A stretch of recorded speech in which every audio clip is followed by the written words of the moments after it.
Convene the NID board meeting for July 12th, 2017.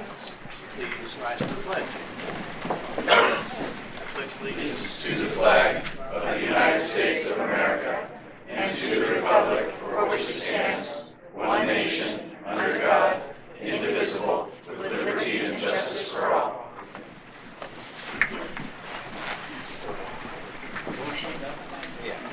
Okay.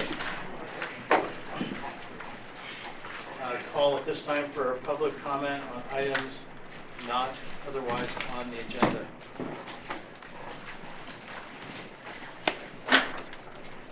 I've got something. And come up when you get a chance. Good morning, I'm Michael Hillwell, I'm a resident of Division 1. I was not the only person at the June 28th board meeting who was shocked by Dr. Miller's attack on Director Weber. After an hour and 32 minutes of the hearing, Director Miller interrupted Director Weber's dialogue with the general manager, insulted and attacked her, and continued to interrupt the chair as he tried to establish order. NID has policies regarding conduct at board meetings, including policy 5030.4, which provides no disruptive conduct shall be permitted at any board meeting. Persistence in disruptive conduct shall be grounds for summary termination by the chairperson of the person's privilege to address. And point 5, disruption of any meetings of the board of directors shall not be permitted. Then there's policy 5070.1, which provides the chairperson shall take whatever actions are necessary and appropriate to preserve order and decorum during board meetings. While these policies appear to address behavior by members of the public, they also apply to board members. I urge the board members to review these policies to ensure compliance and to support the chair in his sometimes difficult task of presiding at board meetings. Would you repeat the policy number, the first one you mentioned? 5030.4 and 5070.5. Thank you.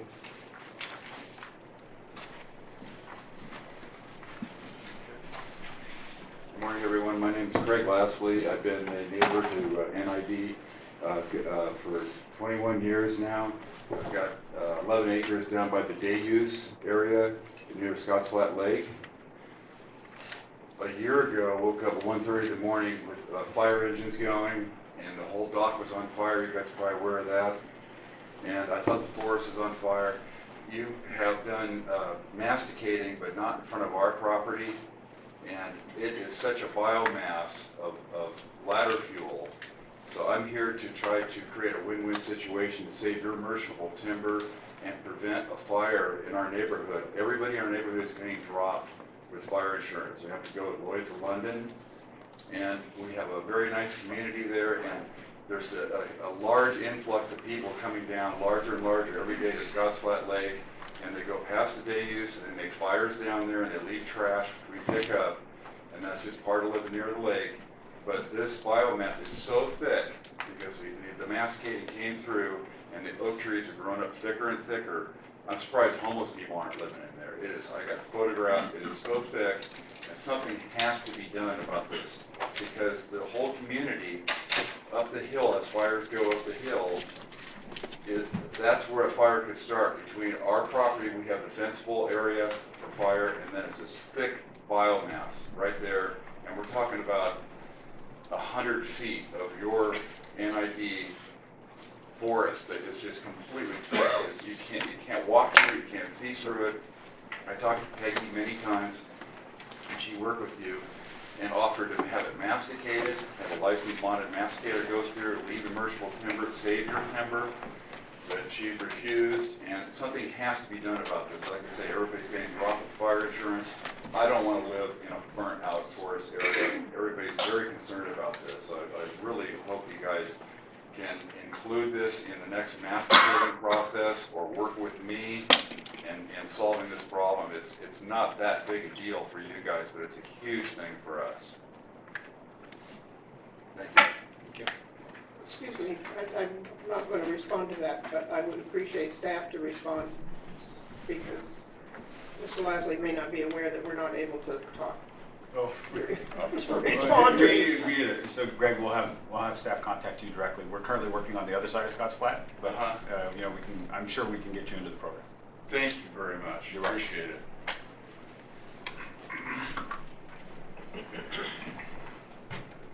Maryland Woods, Grass Valley.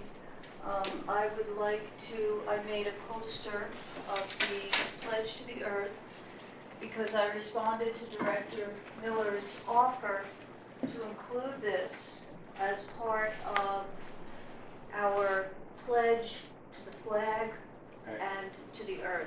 We need you at the microphone. Okay, I just wanted to be able to display this so everyone could see it. So I would like anyone who would like to say this with me, and I would also like to request that this be installed on an equal time basis with the other pledge, because we're pledging to the U.S., but we should also be pledging to the earth. Essential. So anyone who'd like to, please say it with me. I pledge allegiance to the earth and all the life it supports. One planet in our care, irreplaceable, with sustenance and respect for all. And this is not the earth, it's two images of the Bear River, made to look like the earth. So. Along those lines, I'd like to talk about the sixth great extinction. I don't know if anyone is familiar with the book written by Elizabeth Colbert. I would like to read excerpts from the National Geographic article on it. In the last 500 million years, life on Earth has been nearly wiped out 5 times by such thing as climate change, way back then, an intense ice age, volcanoes, and that space rock that smashed into the Gulf of Mexico 65 million years ago, obliterating the dinosaurs and a bunch of other species. These events are known as the Big Five mass extinctions, and all signs suggest that we are now on the precipice of a sixth. Except this time we have no one but ourselves to blame. According to a study published last week in Science Advances, the current extinction rate could be more than 100 times higher than normal. And that's only taking into account the kinds of animals we know the most about. Earth's oceans and forests hold an untold number of species, many of which will probably disappear before we even get to know them. So, and then there's a question and answer format. People have been debating whether we are really in the throes of a sixth mass extinction. What is your opinion? To be honest, that's one of those debates where I think we're focusing on the wrong thing. By the time we have definitive answers to that question, it's possible 3/4 of all species on Earth could be gone. We really don't want to get to the point where we can definitively answer that question. The human component of this story, the fact that we appear to be responsible for the sixth extinction, what is some of the best evidence for our involvement? I don't think there's any dispute that we are responsible for the elevated extinction rates we see now. There are very few, if any, extinctions that we know about in the last 100 years that would have taken place without human activity. I have never heard anyone argue, oh, extinction rates, that's just a natural thing that would have happened with or without humans. It's just pretty much impossible to argue that. So, and then I'd like to conclude with whether it's possible for us to slow down the loss of life. All of the ways we're changing the planet, in each case I could point to a library's worth of reports suggesting how we could do things better.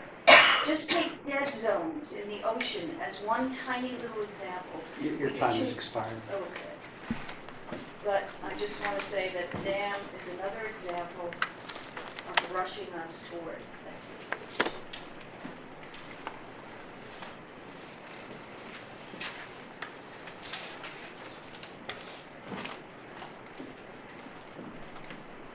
Hi, I'm Carmen Mateo, Nevada City, and I would like to remind the board in regards to the dam.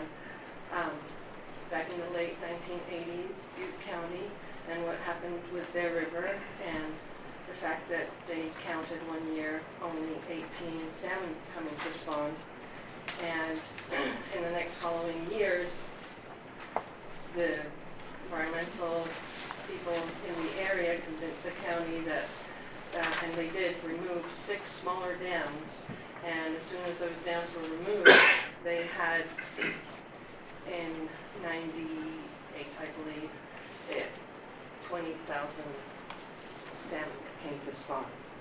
So we know that dams are the death of the environment, and we've seen it happen over and over again. And why can't we all learn from this? We have to know how to live with nature and not try to stop it. Rivers need to flow. And also, I'm a dog owner, and I volunteer at the dog park. I'm also on the board, and I'm an avid ditch walker with the dogs. And I've known of several other dog owners whose dogs have expired suddenly. So I would like to request that there are signs put on the ditches until there's change made to notifying dog walkers of when the poisonous toxins, herbicides that we now know are cancerous, be posted on when they are being sprayed on there.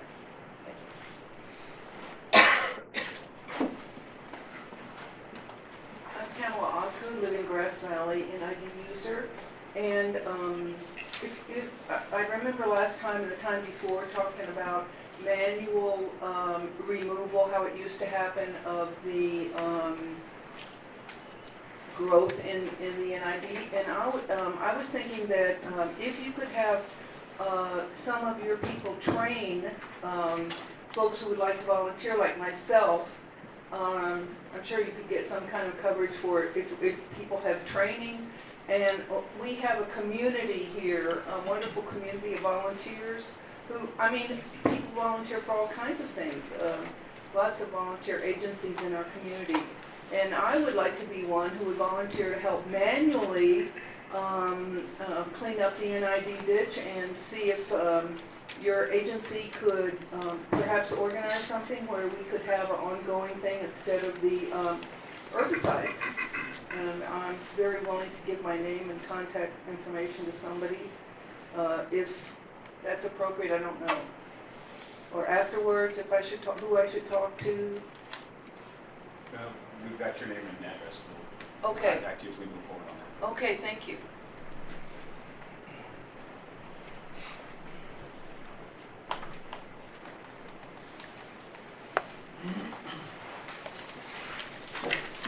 Okay, I don't see anybody jumping up. We'll move on to the consent agenda. Excuse me, President Wilcox, if you wouldn't mind, we would like to remove item 3, policy 2010, the attendance and punctuality policy. This morning it was brought to my attention that section 2010.4 has an alternative reading to that section. We need to redo that because it puts a little bit too much leeway in the weight policy. So we'd like to remove it and take it back to ABC. Are you going to run it back through asking? Potentially, yes. Motion to approve the consent agenda absent item 3. Second. Roll call, please. Division 1, Aye. Division 2, Aye. Division 3, Aye. Division 4, Aye. Division 5. Aye. Okay, who's the master of ceremonies for the special order? Yeah.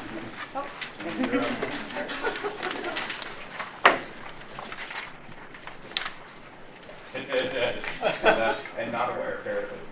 No, You're nominated. No, I'm not nominated. We have plenty of wonderful. You look like a master of ceremonies. We have plenty of, got my voice back. We have plenty of wonderful employees and their supervisors and department managers here today. It's quite a group that is going to all make their presentations and give our employee anniversary award. And with that, we'll take our first one. There we go. Good morning, Board. Matt Halverson, Assistant Water Superintendent. Today I have the privilege to recognize Joe Pitts for 20 years of service with the district. Joe started in early January of 1997 as a temporary water distribution operator. 8 months later, he was a full-time employee controlling the canals that feed the farm and ranch lands of Penn Valley. Through his 20 years, Joe has covered every route in the district, regulating water and helping customers from Cascade Shores all the way down to thermal lands near Camp Far West. Joe's dedication and work ethic moved him through the ranks to the position of water distribution supervisor, where his knowledge and expertise are used to train and mold the operators of the future. I'd like to thank Joe and congratulate him on his 20 years of service with the district.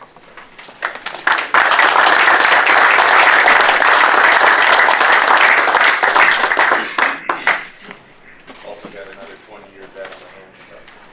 Also have the privilege to recognize Paul Sokoloff for 20 years of service with the district. Paul started with NID in April of 1997 as a utility worker in the maintenance department. Paul brought his carpentry skills to both the Placer and Nevada County maintenance crews for the first 9 years of his career. And for the past 11 years, Paul has worked as a WDO in the Nevada County area, regulating canals and assisting customers to help solve their problems with water deliveries.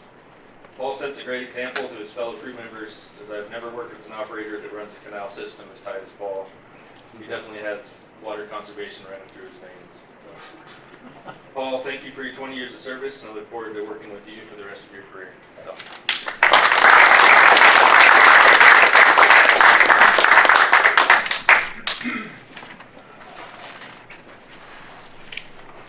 Morning, Board. Herb McDonald with Raw Water Superintendent, and we're here to acknowledge Jerry Gannett. Jerry joined the district as a Utility 1 worker in January of 2002, and then in 2003 through 2006 he transferred to the Water Operations Department and was a distribution operator in the Placer area. Jerry then decided that the maintenance department was a better fit, transferred back to maintenance as a Utility 1 in 2006 until his promotion to a Utility 2 position in 2007. During this time frame, Jerry obtained a Class A commercial license, which helped with the workload that the Gold Hill Yard was addressing and also preparing him for his next career move. Jerry then applied to and was selected as an equipment operator in August of 2012 till recently. Jerry's been involved with and been a part of the growth of the Gold Hill Yard, and his experience between distribution, maintenance, and being a local of the area has brought a lot of knowledge and insight to any of the positions Jerry has performed in. With the separation of raw and treated systems within the maintenance department, the Gold Hill Yard still works its crews on both sources of service, and again, Jerry plays a role in that need. Jerry has obtained a WDO2 certification and has also supported some of the growth and welding and different needs that the Gold Hill Yard faces. The Gold Hill Yard relies on its 12 employees to demonstrate a wide skill set, and Jerry has engaged and helped promote himself and newer employees with these challenges. So we thank Jerry for his 15 years of service to the district from both departments he's served under.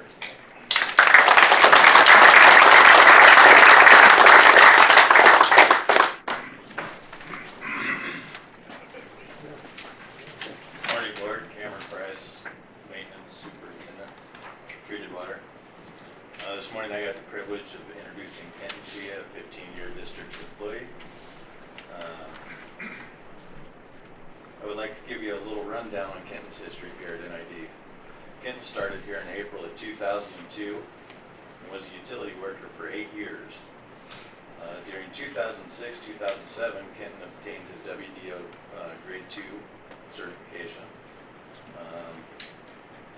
After that, during his career, 2006 through 2007, Kenton obtained his WDO 2, and his commercial driver's license, his Class A, and his California Certified Crane Operator license. During the time as a utility worker. In July of 2010, Kent promoted up to an equipment operator and took that position in the placer yard. So he transferred from Grass Valley down to the placer yard. In 2013, Kenton, continuing with his education, acquired his WDO grade 3. In 2014, Kent promoted again to a senior utility worker. Once again, he made the transfer from Grass Valley back down to the placer yard as a senior utility worker in the placer yard. And then in 2016, Kent promoted yet again to a supervisor here in the Grass Valley yard, back in the Grass Valley yard for the raw water department in maintenance. And there, now he has transferred from the raw water side over to the treated water side. She works well. He's got 2 crews under him. He's dealing with a lot of new employees and dealing with a lot of young guys with a lot of little experience. So he gets those headaches every day. Thank God he's got his hat on. So here are some fun facts and some information. During Kenton's career, he has worked under 7 different supervisors. He has moved twice to the placer yard and back. He has worked on 5 different crews. He has been a utility worker, an equipment operator, and a senior utility worker, and now is a supervisor. So he's held 4 different positions. He is both a reliable employee with a great attitude, knowledge, and work ethic. He responds to a lot of after-hours emergency calls and is a very valuable asset to the district. So on my behalf and the behalf of the district, I would like to congratulate you on your 15 years of experience, or 15 years of duty, excuse me, and hopefully many more to come.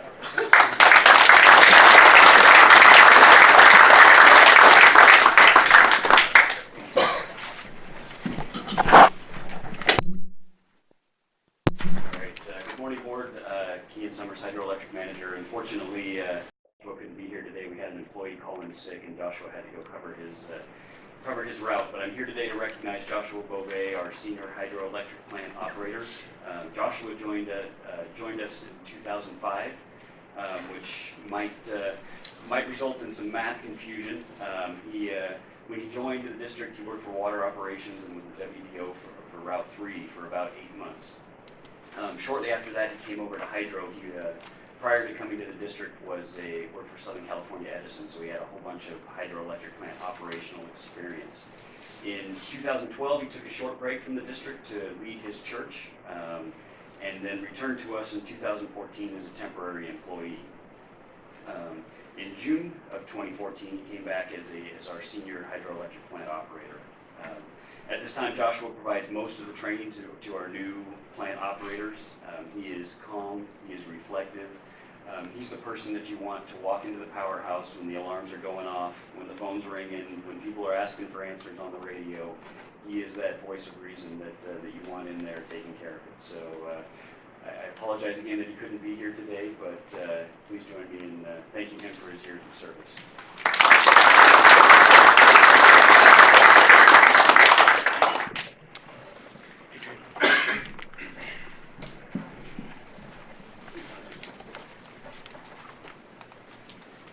Morning, board, public, and staff. Gary Kamen, engineer manager for the district. Today, I wish to recognize Adrian Snyder for 10 years of service for the district. Adrian is a senior engineer in the engineering department. Adrian was hired in March 19th, 2007 as a senior engineer. He has managed numerous projects for the district and he continues to deal with issues appropriately. He has done a spectrum of different jobs, going from lower cascade tree replacement and shrub replacement all the way into hydroelectric units. I wish to thank Adrian for his 10 years of service and his ability to be flexible on the needs of the district and do what we have to do to keep the district and do our job for the engineering department. Thank you, Adrian.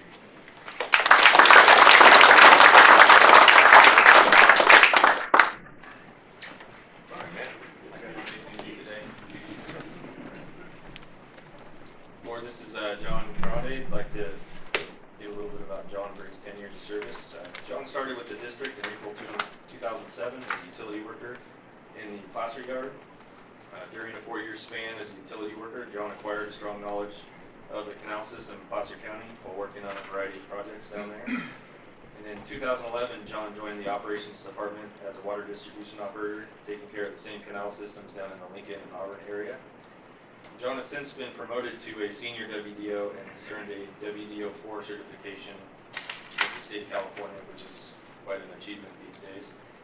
And John's positive outlook and work ethic are making him a great mentor in the water distribution with younger water distribution operators. And I would really like to congratulate John on his 10 years and look forward to 10 more years of working with John.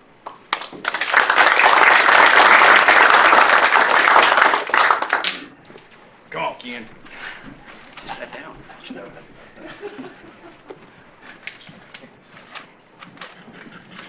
Good morning, Board. Rob Scherzinger, General Manager. Save the best for last. No expectation there.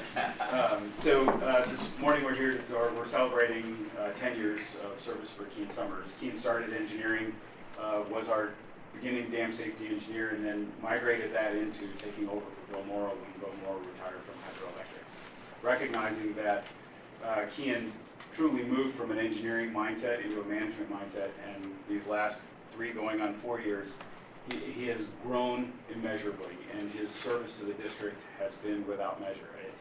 He has taken all of the work that PG&E did for us in 50 years and has converted it over to NID operations, and that's been, it's been, I can't say daunting, but it's definitely been difficult at times. And so, to recognize his willingness and his flexibility to take on this level of a challenge is really great, and it reflects on him greatly, and his service is truly appreciated to me as he is a direct report to the general manager. With that, Ken, thank you, sir, for 10 years.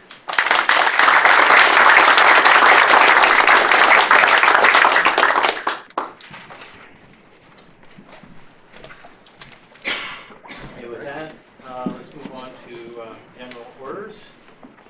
Item number 5, water service rules and regulations.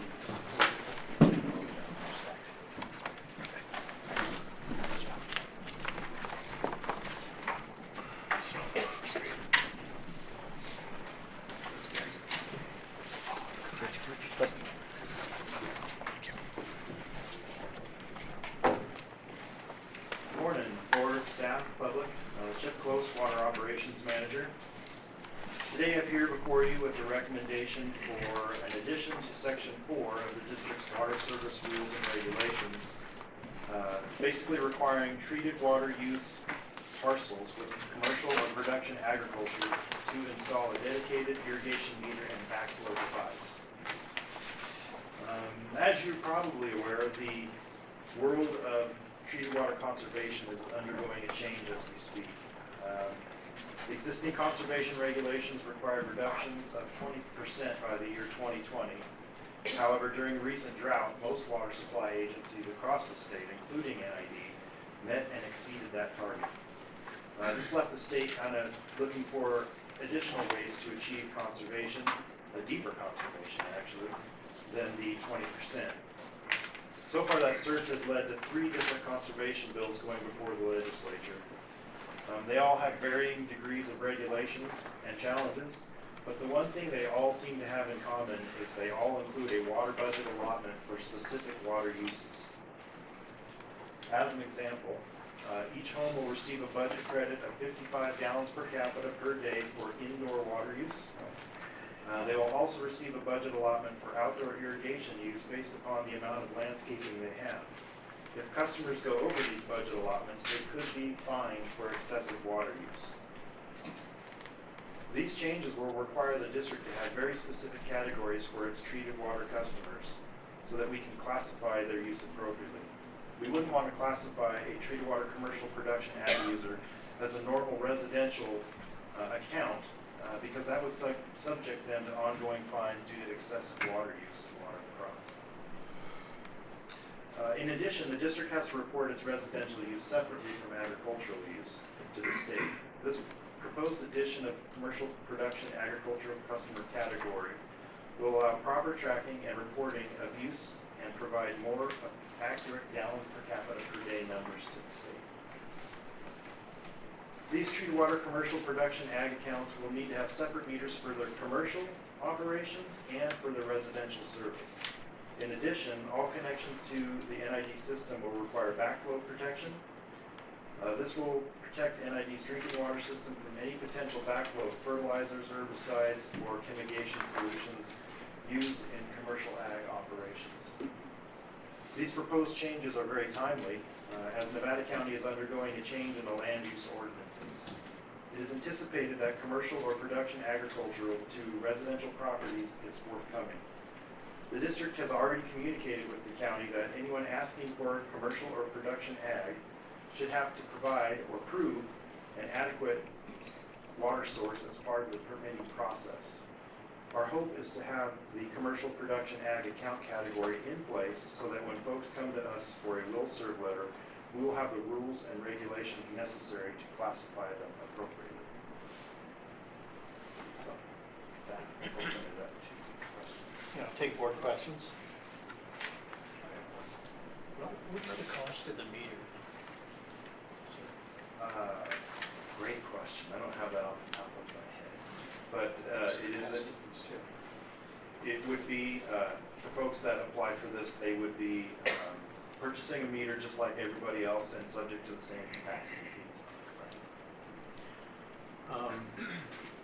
Does NID have the ability to verify the plumbing connections? In other words, is there some way for NID to go in and verify that all the water going through the ag meter is actually going to ag uses and that none of it's going to urban uses? We don't generally go past the point of connection to investigate the private plumbing side of it. However, excuse me, the district is moving forward with cellular read meters, and what this will provide us is a real-time accounting of water use along with real-time tracking. So we will know that at this residential parcel, they're using an adequate amount for 2 persons in the home, okay? Their ag use on this side seems appropriate for the crop they have and the acreage they have. If we see that flip-flop, we'll know something's going on and they're using way too much water on the private residential side. We'll have to send our water conservation tech out to have a visit. So with the meters, we can track on an actual real-time, minute-by-minute basis their water use. So normally agriculture uses water on an intermittent cycle, and urban use is more continuous. It's not totally continuous, but it's more continuous. And so we'll be able to pick up people if they're using water from their urban water account for ag purposes. Correct. And we're getting there. Not all meters have that technology yet, but every meter we put in a new cellular read type meter, as well as we are doing a proactive replacement of our meters because they're in that 20-year window, which it's time to start replacing.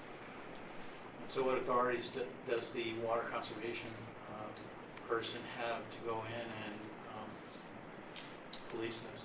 Well, initially we will go in as how can we help? How can we ensure that your water use is appropriate, ensure you're using the right meter?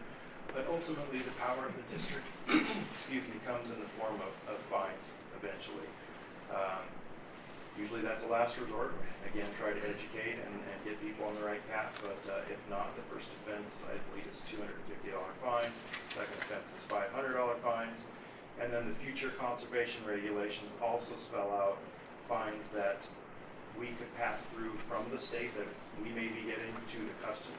In other words, if you have excessive water use and you've overrun your water budget, there are some pretty steep fines that the state is proposing that we should be passing to the customer. Okay.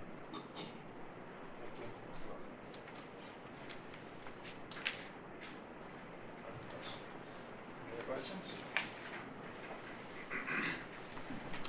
Is there a comment from the public on this matter? Please step to the microphone. Glenn Lewis, Grass Valley. I have a question and a comment. My question is, are these smart meters that will be used as the next generation? Does cellular mean a smart meter, the way PG&E uses smart meters? That's my question. And my comment is branch gray water irrigation. It uses indoor residential water to irrigate landscaping, and it would save a lot of water, and it's simple. Well, the district has no authority or jurisdiction over use any gray water programs. I know that, but Okay. advocate. Chip, would you like to respond? The cellular meters that the district is currently installing are smart meters in the sense that they provide us minute-by-minute data. Their technology is very different from the ones that PG&E uses. PG&E uses a radio frequency that goes up via radio signals to make their data connections. The district's meters are using the same technology that everybody's cell phone uses to send a text of data to our servers here. So very different in that regard, and there's no radio frequency going on in the meters. Aren't our meters, basically they have to be read by a truck driving by? The old meters do. The new meters are sending all of the data cellularly to the district. Okay, that's good to know. And what percentage of our meters have been switched over? So far, we have completely revamped the Cascade Shores system, and I think to date we have about 1,500 meters, smart meters installed. So roughly 10%. Close to. Okay. Okay.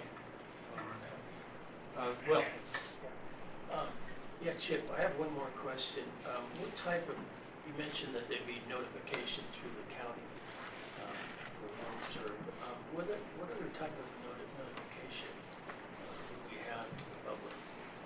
Those individuals that don't go through, necessarily go through the county?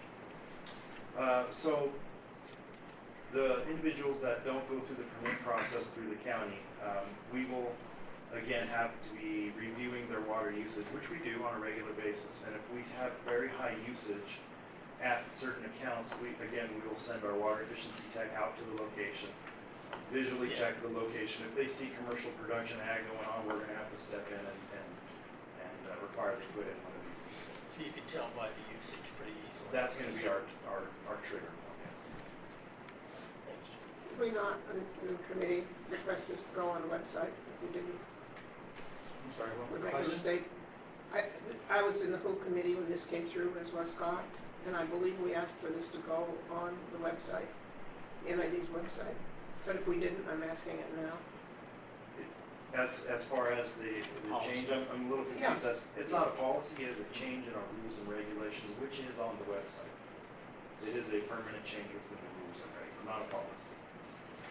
If I want to start a grow, am I going to be smart enough to be able to do that? I hope I'm Well, not. that's a great question, and that's why we've been reaching out to the county and inserting ourselves in the permitting process. Okay. So when somebody goes to the county to apply to be one of these commercial production ag producers, part of the process in getting a permit is go to what's your water supply, if it's NID, go check with them and get a little cert letter. So if you could give us a range too of how much it's going to cost. $10,000 comes to mind. Yeah, you're in the ballpark. I think we discussed that at committee level. Okay. And much of that's capacity fees. It is capacity fees along with the backflow device and the meter set. And the majority of that cost is capacity fees. It will allot these commercial production users to utilize the full capacity of a 5/8 inch meter or whatever meter size they select, which seems appropriate because the water usage for these agricultural productions may be very high. So they'll need the full capacity that these meters will allot. And actually, those capacity fees are paid by all treated water Luke accounts, Luke cups. So this is not out of proportion to what anyone else would pay to get a treated water supply. And we're not discussing the raw water cost of goods at this time. Not at this time. Different issue. Okay. Okay, with that, staff is recommending approve an addition to section 4.06.03 of the district's water service rules and regulations, requiring treated water use parcels with commercial production agriculture to to install a dedicated irrigation meter and backflow device as recommended by the Water and Hydroelectric Operations Committee. So moved. Question, we have a resolution, Chip, 2017-19. You're asking that be included in the form of the motion. Thank you, Justice. Second. Okay, we have a motion and a second. Roll call, please. Division 1, Aye. Division 2, Aye. Division 3, Aye. Division 4, Aye. Division 5. Aye.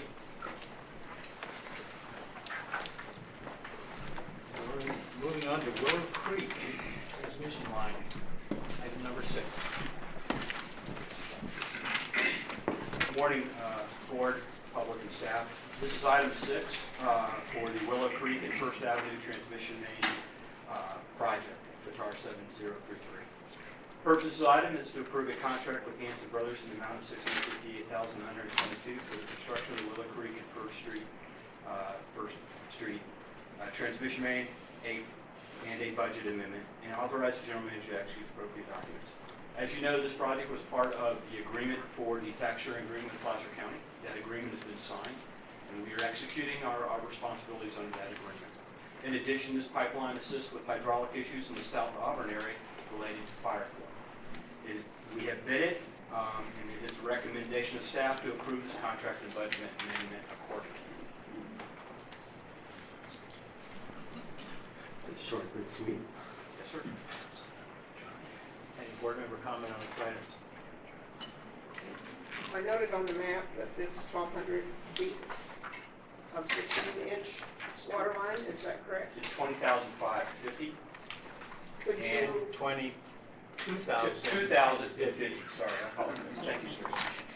And if you get down to where the design was is 20,000, if you look at the back bid results, you can see on item number 3, the 16-inch pipe is 2,050 feet. So it's 850 plus 12. the description of the pipe, the length and the size needs to be in the staff report? Yes, ma'am.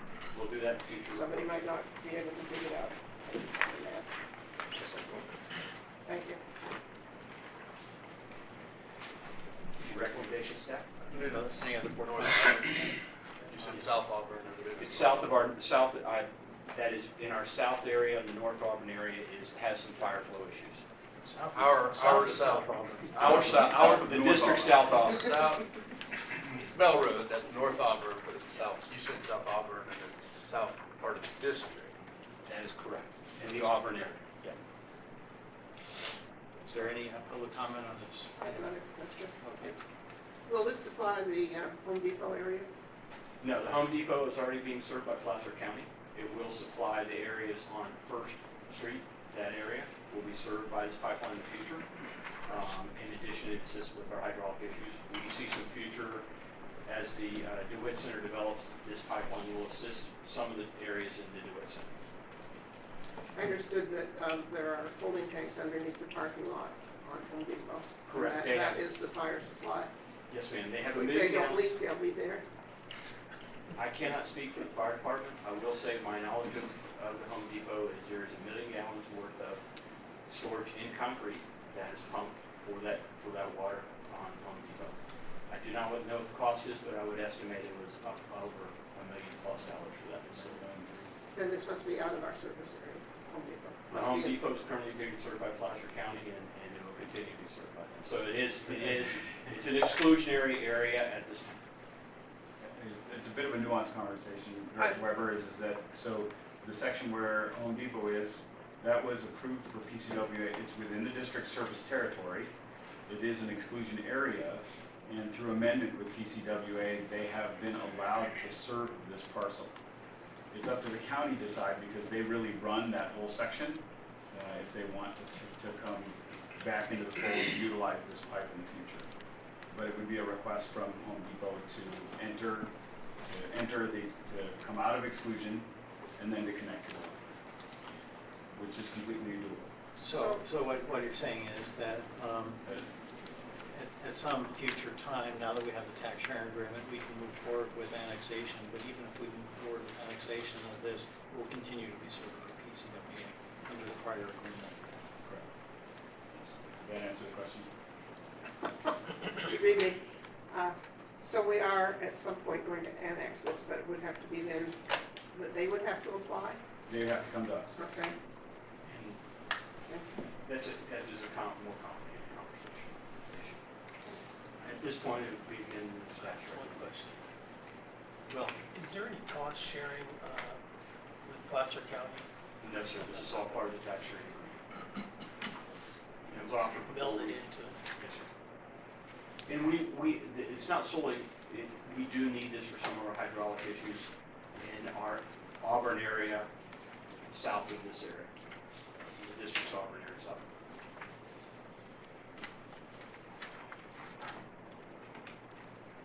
Is there any public comment on this matter? Hearing none, ask for a motion. Motion to approve the contract with Hanson Brothers Enterprise in the amount of $658,922 for the construction of the Willow Creek and First Street transmission main and budget and associated budget amendment, and authorize the general manager to execute the appropriate documents. John? Second. Okay. Roll.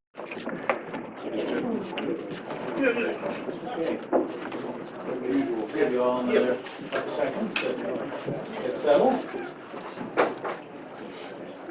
Moving on to item number 7, Chicago Park Powerhouse Road Easement Acquisition Project. Morning, Board, public and staff. Gary King, Engineer Manager for the district. The purchase item is the Chicago Park Powerhouse Road Easement Acquisition Project. Placer County parcels numbers. I'll just not even read this yet. The intent of this is to proceed with resolution necessity and eminent domain process for 2 parcels that access our properties. It's best to be described if I go to the map. Kind of give you if you look down here at the bottom, there's our secret town facility off of Interstate 80. It's down at the bottom, and it's hard for people to see because it is there. Up here, where the pointer is, you also have the Chicago Park Powerhouse, which we've operated for numerous years, plus the headwaters of where the Rollins Reservoir starts. Plus, we have aggregate approved EIRs for aggregate removal up in this area.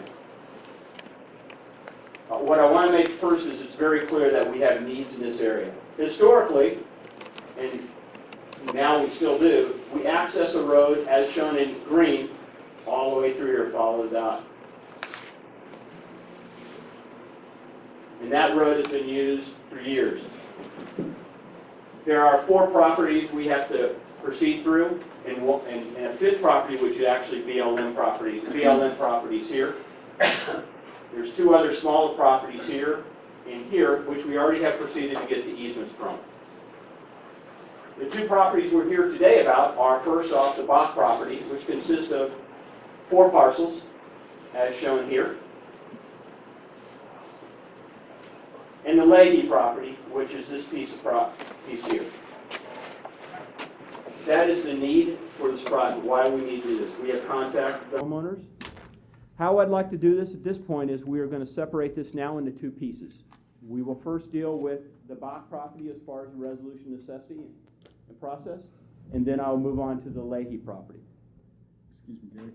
Just a quick clarifying point. This is, these resolutions are for right-of-way access on the road. We're not taking, this RON isn't for the property itself. It's for access to the road. That's correct. We don't. At this point, I'd like to discuss the Dorothy Bach property. Okay. Before I get going, I need to go through 4 items. I apologize, I'm backing up a little. Is on a resolution of finding. First off, I need to indicate a public interest and the necessity require the project. The project is planned or located in a manner that will be most compatible with the greatest public good and the least private industry. Injury. Sorry. The property sought to be acquired is necessary for the project. The offer required by Section 7267.2 of the California Government Code has been made to the owner of record of the property to be acquired or directed to the person whose name and address appear on the last equalized county assessment roll. Moving forward with the Bach property. The Bach property it has an easement width of about 60 feet. It consists of a total easement of about 19.4 acres. The length on the property is about 14,083 feet, or approximately 2.67 miles. On January 5th, 2017, the district provided an initial offer was mailed to the owners. On June 27th, 2017, a notice of intent was mailed to the owners.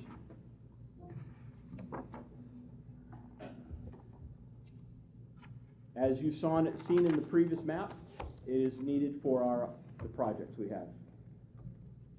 The staff would like to request the board approve resolution number 2017-20, declaring necessity and authorize eminent domain proceedings for the acquisition of real property for a public project known as Chicago Park Powerhouse Road Easement Acquisition Project on the Placer County APNs and 063-150-014 and 063-150-008, owned by George Bach, and APN 063-320-001 and 063-320-002, owned by George Bach and Dorothy R. Bach.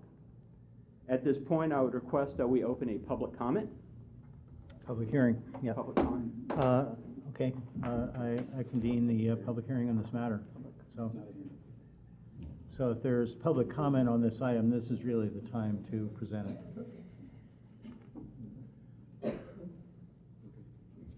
Richard Thomas. And we're just looking at one resolution here. We're only looking at the Bach properties, not the Leahy properties. Thank you for that.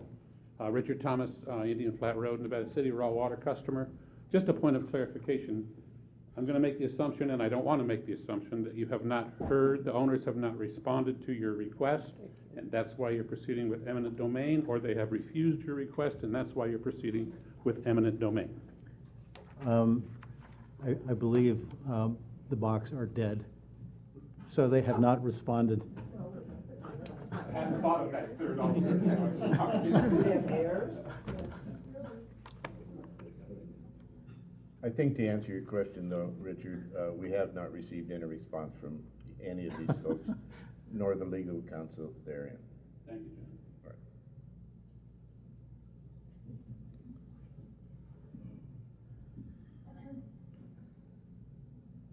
All right. Maury Hull, resident of Placer County. Just a question. So my understanding is from Gary's report that this access has been used for many years. So I'm just curious as to, why the easement is needed now. Well, we're in public hearing now, so we'll respond to that afterwards.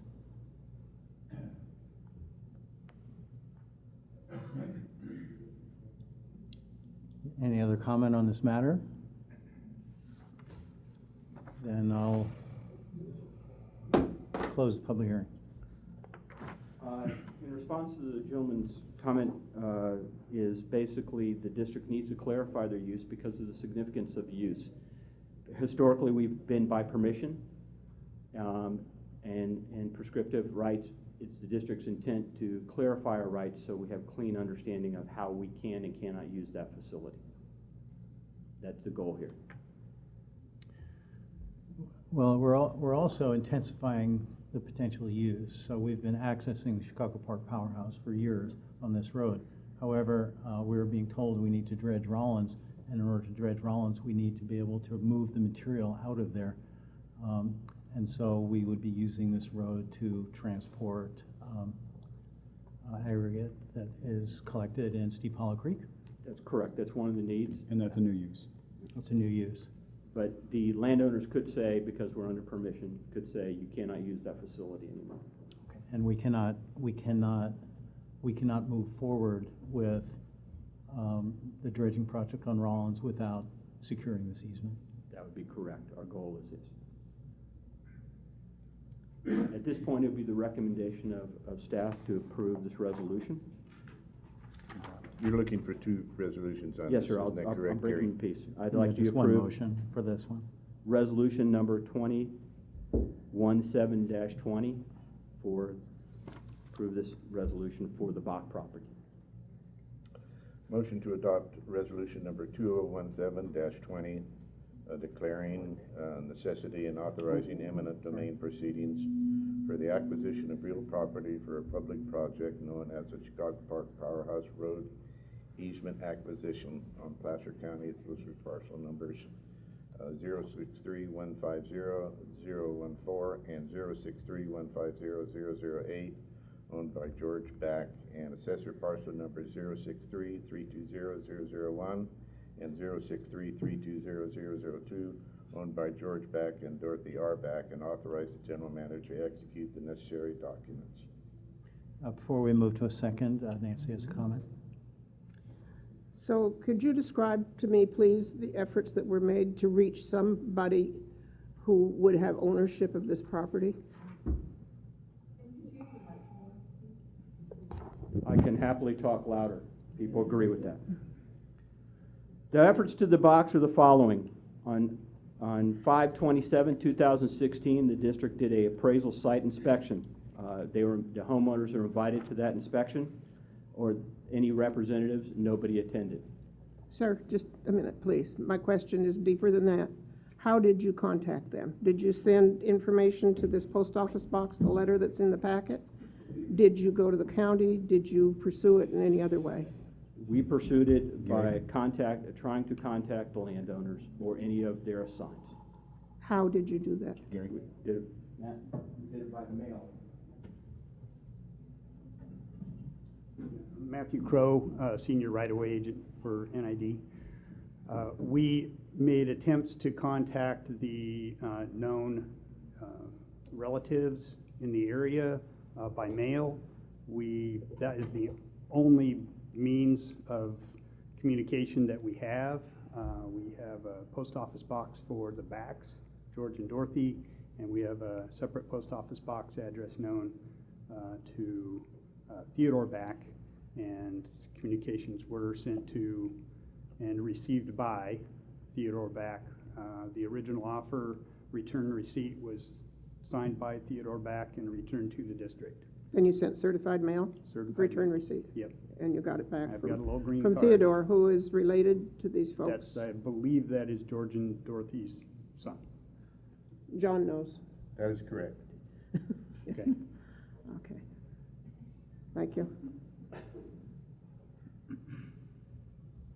Okay, we have a motion. Do I hear a second? I'm not quite done. Oh, I'm sorry. There's a long history on this, and it may precede several people who are on the board, and definitely the general manager, and also Gary. Years ago, probably 10 or 12, R.J. Miles wanted to run a gravel operation here, and or ran the gravel operation here, and we wanted to change the operation to a different contractor. I believe it was to Tykert, or Tykert was one of the bidders on it, and we couldn't get access on the road.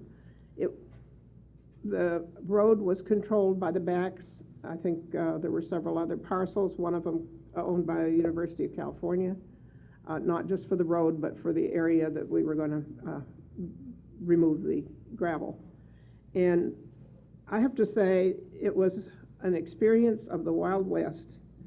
I have never had such a dramatic experience on the board as about 2 weeks of this. The district spent a lot of money and a lot of time trying to get access on this road. And so while I could look at this superficially and say, oh, really, do we really need to do this? Believe me, there's been a big effort over years with no success at all. So I support it. Thank you. Am I still in search of a second? Second. Okay. Second, I have a motion and a second. Roll call, please. Division 1? Aye. Division 2? Aye. Division 3? Aye. Division 4? Aye. Division 5? Aye. Thank you, Board. I'd like to move on to the second resolution on this item.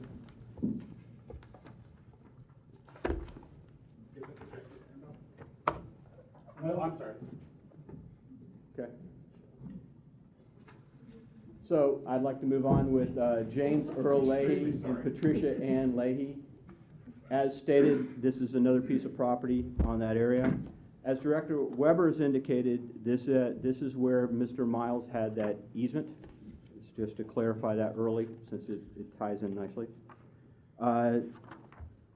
We have had one phone conversation, multiple conversations, but unfortunately not been able to get some solution. We gave an initial written offer mailed to the owner on January 11th, 2017, and then June 27th, we sent the notice of intent was mailed, as indicated on this here. The easement area is 1.434 acres. Length of the property is about 1,041 feet, and the easement width is about 60 feet. As stated in the previous items, we would like to have the board approve for this project, for this parcel, resolution number 2017-21, declaring necessity and authorizing eminent domain proceedings for the acquisition of real property for a public project known as Chicago Park Powerhouse Road Easement Acquisition Project on Placer County APN 063/150/021. Owned by James Earl Leahy and Patricia Ann Leahy, trustees of Leahy Property Trust, aka Leahy, and Penny F. Bear, trustee of the Penny F. Bear Trust, and Lori Lang Solberg. It's the district's request that the board approve this resolution necessity for this issue, and we'd appreciate you opening public comment on this issue. Okay. I'd like to open a public hearing on this matter.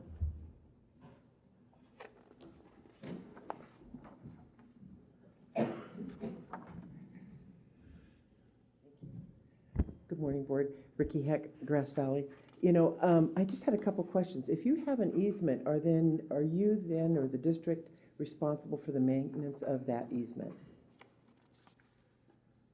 We'll answer your question. Okay, so that's after we question one. close the public hearing. Okay. The next question, are these improved parcels or unimproved parcels? That wasn't clear. I was just curious. And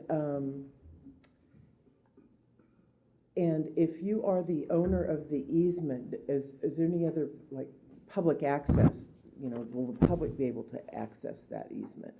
Or, you know, that, to get to the powerhouse? I'm curious what kind of public access there is, if any. So those are just 3 questions. Okay.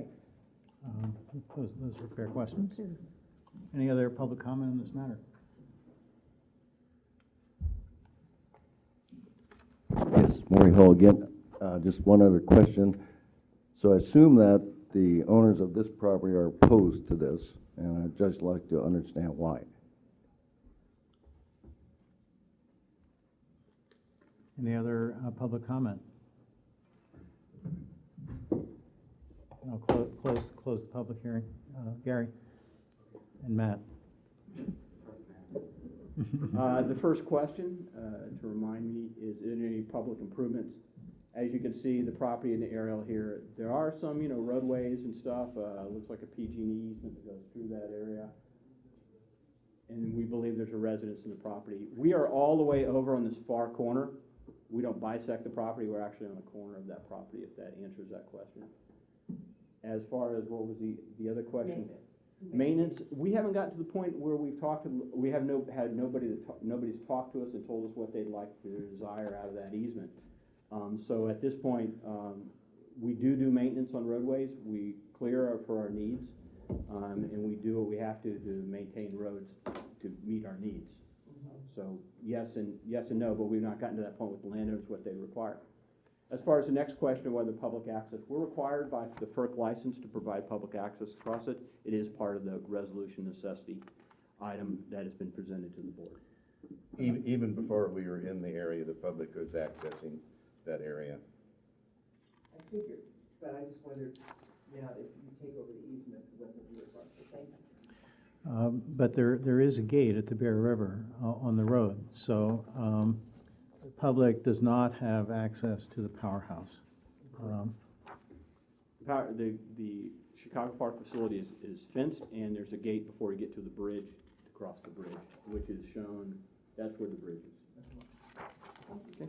Right, and the powerhouse is constructed mostly of about an inch thick plate steel because people like to shoot it.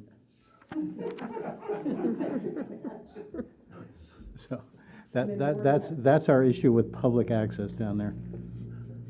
Maureen's question was, were they against it, or what was They are not against it, bar conversation, but there's multiple property owners here, and Matt can clarify the conversation, see that?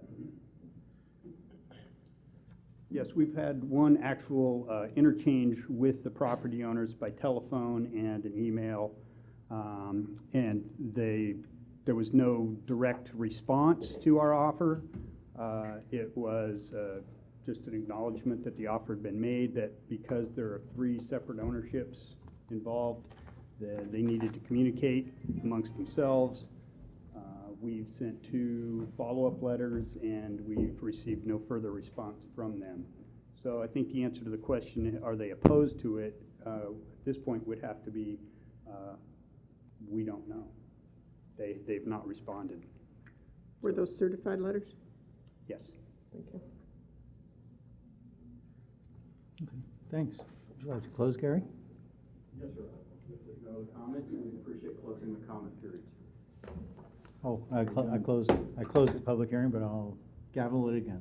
Okay, thank you, sir. And I appreciate, request the board approve resolution number 2017-21 concerning the Leahy property acquisition.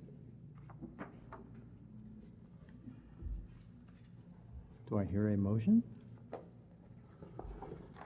Don't be bashful.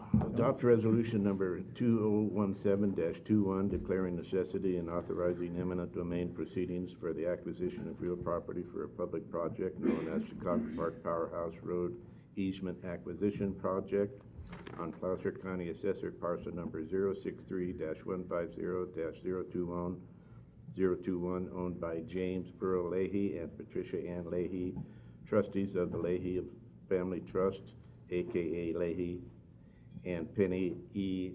F. Bear, trustee of the Penny F. Bear Trust, and Lori Lanise Goldberg, and authorizing the general manager to execute the appropriate documents. Scott, second. Roll call, please. Division 1. Aye. Division 2. Aye. Division 3. Aye. Division 4. Aye. Division 5. Aye. Thank you. Board. Matt, wait until this next item. Okay. Moving on to item 8.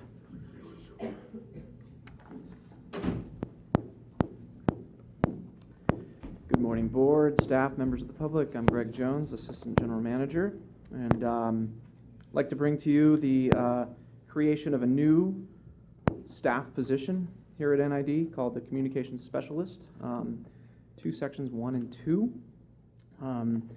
So I'm asking for the approval of the establishment of the new Communications Specialist position. This action would create a permanent full-time position for a professional communications specialist within the district. Position will be responsible for a host of activities, including media relations, public information, communications, communication strategies, press releases, and community outreach for the district. This item has been to the APC, and we've discussed it. And after initial benchmarking of this position, we've come up with a range of here in the board packet from an A70 for a number 1 into a range of an A90. That equates to roughly $45,000, $697 to $55,536 for a specialist number 1, and number 2 roughly $50,000 to $61,000. As you know, for the last 30 years, we've had Dave Carter at the district as a consultant, public information, taking care of a number of things for the district, including press releases, the pipeline and waterways. Dave retired at the end of 2016 We brought in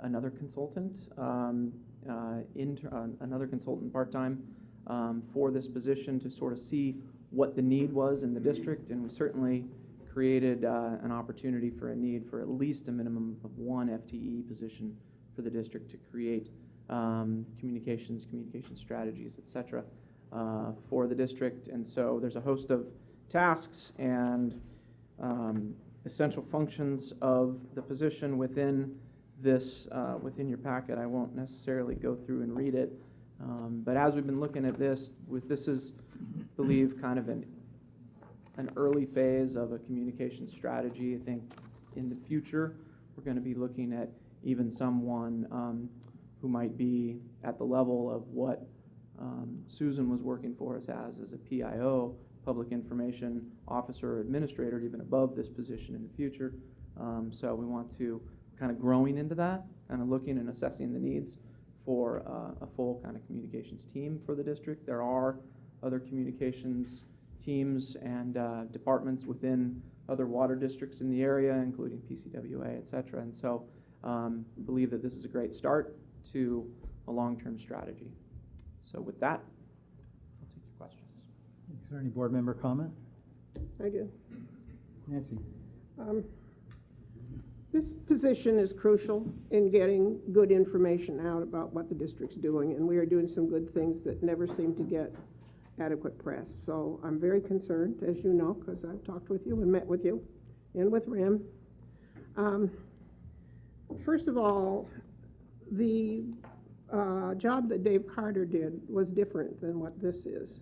I'm going for a higher salary for this position because I don't think you're going to get somebody at $60,000 a year who's going to have the abilities that you want.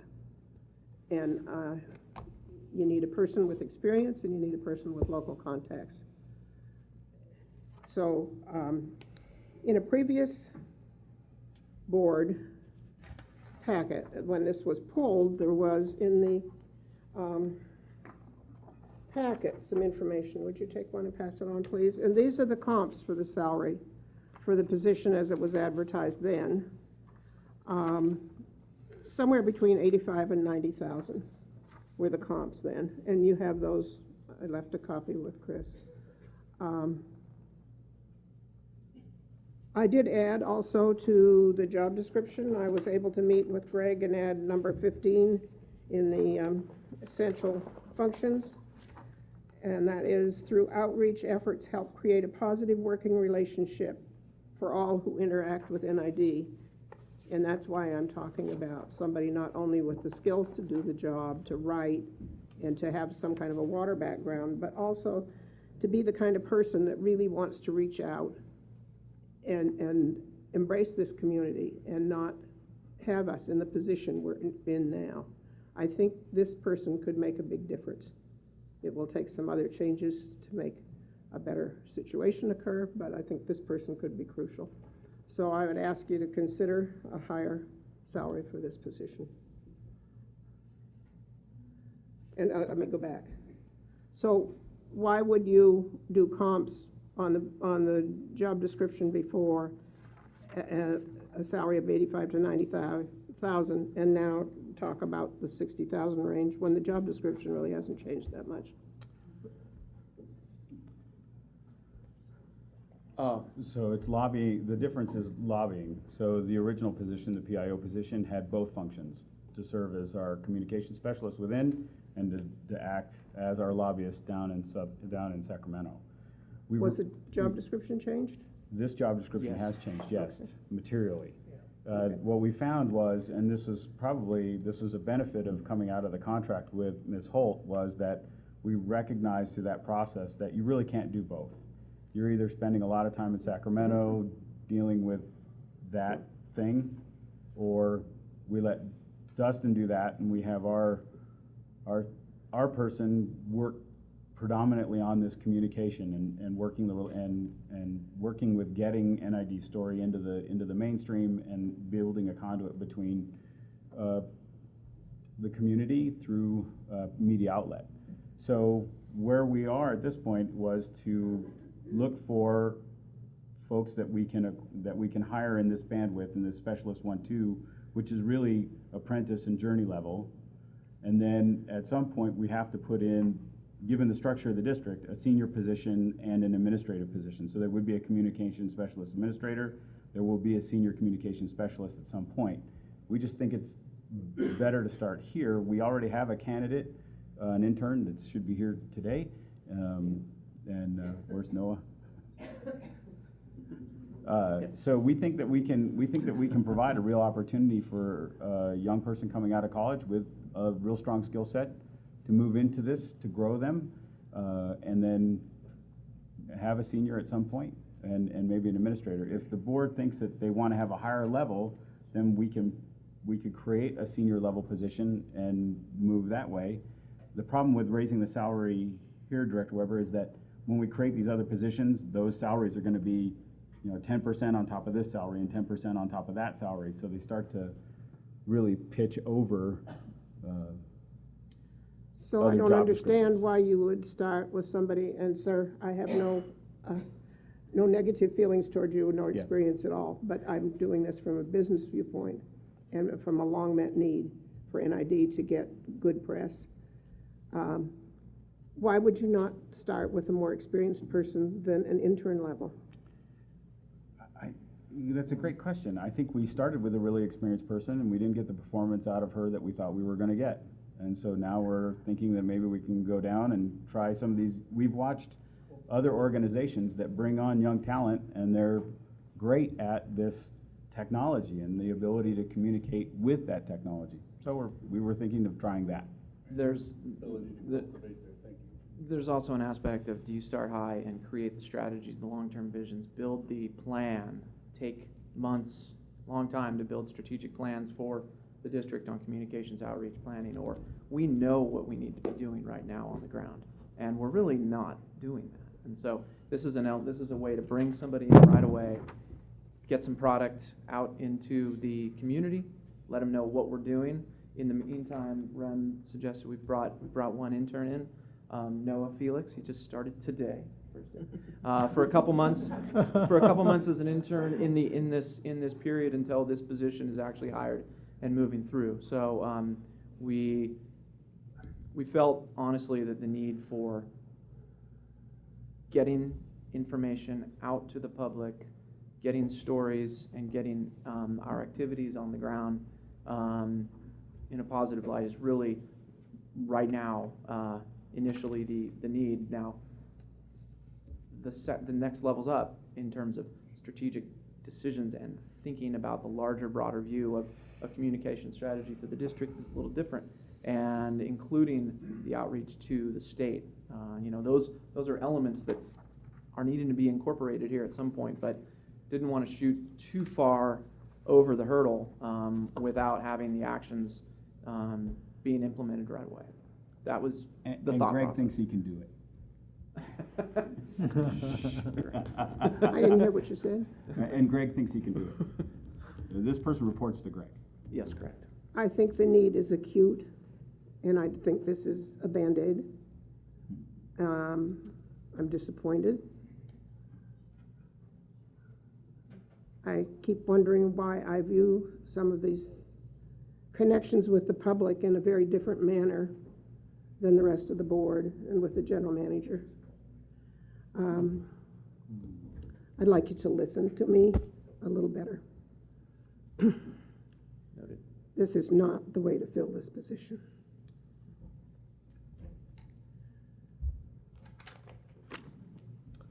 Motion to approve the new staff position, Communications Specialist 1 and 2. Approve the establishment of a new Communications Specialist 1 and 2 staff position as recommended by the Administrative Practices Committee. Before we move on to that, is there public comment on this matter? Of course.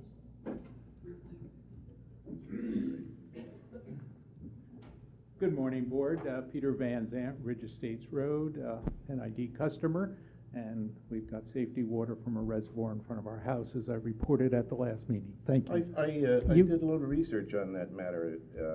There are at least 3,500 fire hydrants in our community that are supplied by reservoirs, not including Nevada City and Grass Valley. which would add another 400 or 500, so we have about 4,000. Well, good. I know. Yeah, my insurance agent loves you. We haven't been canceled, well, we've been canceled once, but anyway, I digress. A lot of us in this room have had experience with strategic planning, either being participants or doing planning and as consultants, or which I've done in my past life. Generally, when you launch into a new activity in an organization, the standard is to develop your plan to the extent that you can, and then you hire to the plan. So the question is there a communications plan, outreach plan already in place? Because if there is, and then if you're starting at the bottom, you're not going to get somebody experienced enough to develop that plan generally. You bring in a consultant, or you start hiring from the top to develop a plan and then fill out the rest of the personnel. So I support what Director Weber has said. I think you got to start with a plan and then hire to the plan and the outcomes. And there are probably very, very bright people out there that can jump in and do some pieces of this right away. But I'm not sure that it really furthers your long-term goal. So, thank you.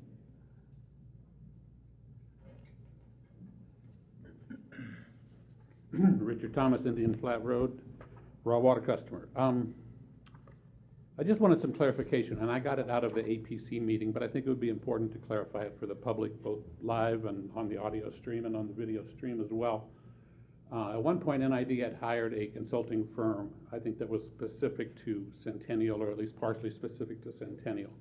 And then there was the consultant, Susan, I apologize for not knowing her last name, was hired.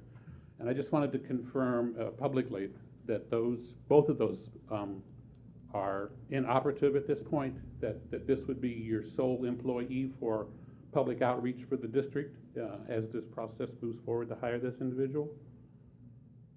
And I'm getting nods on that, so that's good. And as frugal as I can be, I can understand Nancy's point that it might pay to consider hiring at a higher level. Although I have great faith in youth, and it is a small, tight community, and I'm sure that the gentleman that you have as an intern can handle the job. But Nancy's comments were well taken.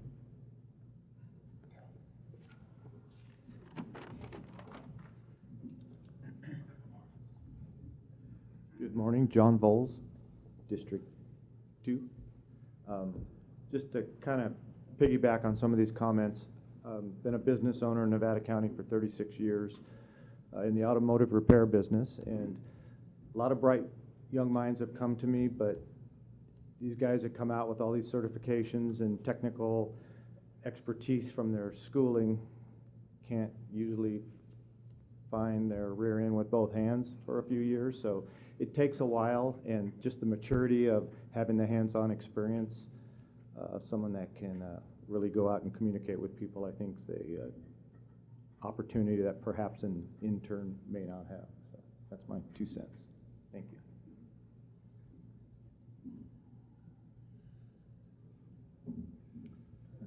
Would you like to close?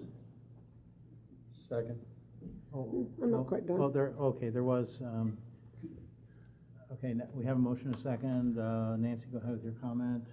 And did you forget something, Richard? No, I was hoping for clarification of my point publicly, that those other positions are no longer operative. That is correct. That's correct. Oh. So, go ahead, Will. I didn't realize you were there too. No, go ahead. No, I've been greedy. Go ahead. No, I just wanted some clarification. Is this position, the communication specialist 1 and 2, is this new hire in lieu of that? No. Or potentially? Currently, we have Or established an intern for the next 2 months while we go through and recruit for this position. I see. Oh, I get it. Yes. Well, and also, please understand that the intern isn't the de facto communication specialist 1-2. We have to go out and recruit for this position, and so clearly no one would have an opportunity to apply. But the reason for bringing on the intern now is that we need communication. We need somebody doing this now. I see what you're saying. And so Yeah. this is the fastest way to replace Susan, Ms. Holtz, and to bridge the gap between the hiring of this new person internal. Yeah. Well, I don't want to reiterate Nancy's point, but I just want to get clarification. So what you're saying is the whole function, the essential functions are correct. It's just that you possibly think we wouldn't find somebody for that price. Right, right, Essentially. not with the set of skills that you need. You know, and it was not clear as you presented this that the intern position is separate from this. That's what I'm hearing now with Will's question? That is correct. Okay, That so is the correct. intern position Apologize. is there. Because my next question was going to be, how come we're writing a job description for somebody who already has a job? Yeah. No, the intern position is strictly for 2 months, 2 months only, started today.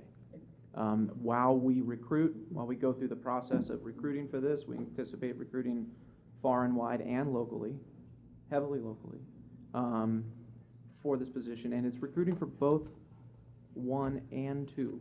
We're not strictly looking at just 1. If we get somebody who has 10 years of experience in this field, that person is qualified to apply.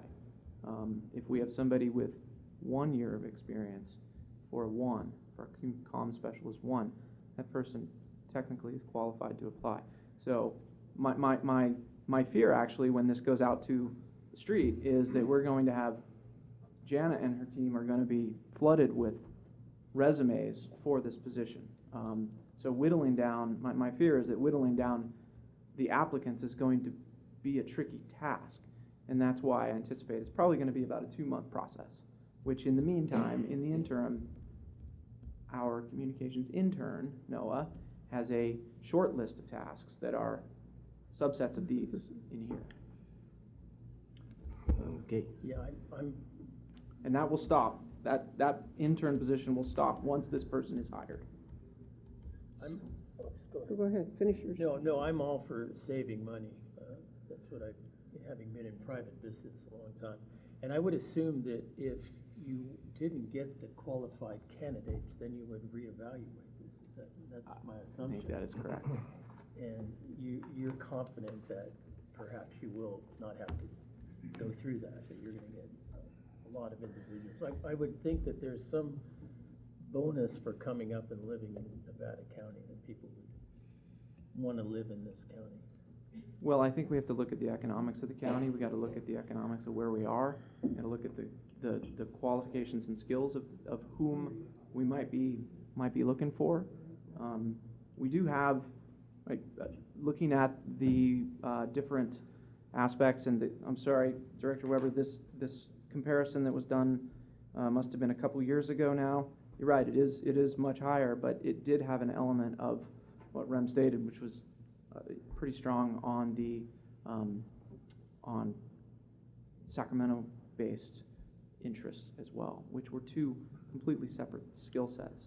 In an impossible situation. And impossible. Yes, so. Correct. That's really not anything that would validate where we are today. But when we look at other districts, looking at this level of work from this particular description, that they are there at places like PCWA. There's public information officers. There's other activities. There are people at a higher level than what we specifically are recruiting for, hopefully with this position right now. So how locked in are we to this top price for the specialist 2? That would be a person who came with experience and with some of the qualities, or most of the qualities that we would like to have. Are we going to cut them off at $61,000 a year? That's actually a Is that question rigid? I'm not exactly sure how we address that. It is, Director Weber, sorry. It is rigid. I think that when we get to that place, then we need to talk about a senior communication specialist, right? I mean, that's the hierarchy, the job family that we're working on. If if the board wanted to move to a position where we were paying somebody higher, I think staff's recommendation would be to withdraw the communication specialist 1 and 2 and proceed with a communication senior and or an administrator. That's So where that you we need to can be. create a job family. So we're creating it from the bottom up. If the board thinks that this is not sufficient, then we can start in the middle and create down. You don't do leadership from the bottom up. You include the people. I'm talking, you do leadership with somebody who has a set of skills, Rim. The leadership right now, Director Weber, is the assistant general manager is managing this person and has Oh. the skill set to do this work. And he also has about 7 other jobs. That's correct. That's why he needs technical assistance, not direct I give up. assistance. Okay. Any other comment? Not that I can print. Not that you can print? Right. Well, we don't need to go there. Or not that you want on No. video. Very good. I think we have a motion. And a second. And a second? Somebody waiting at the podium. Oh, Richard. Public comments closed. Richard Thomas again. It's Can you amazing ma- the Can things. you please make it brief? I will try, but it's complicated actually, but I could be brief.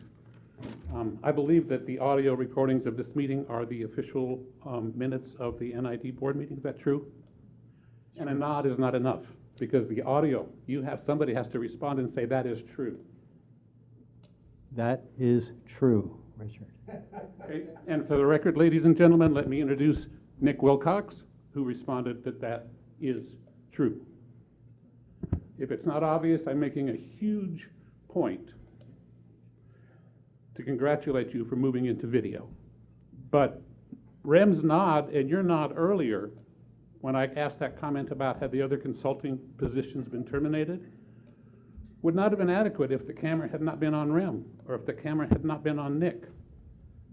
So this gets complicated. So for the official record, if you would identify yourselves for the rest of this meeting, I think it's impossible to go back and identify yourselves as you go, although it could have been done with some editing. But that's just what occurs to me as I sit over here. So thank you all.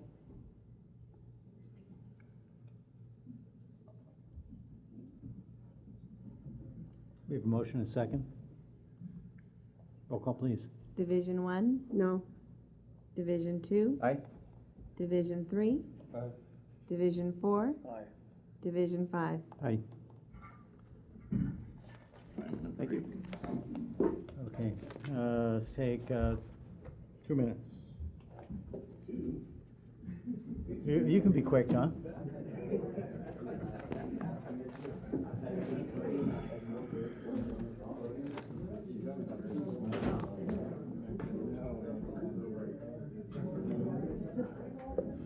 Somebody go out in the hall and throw out the net and haul them back in.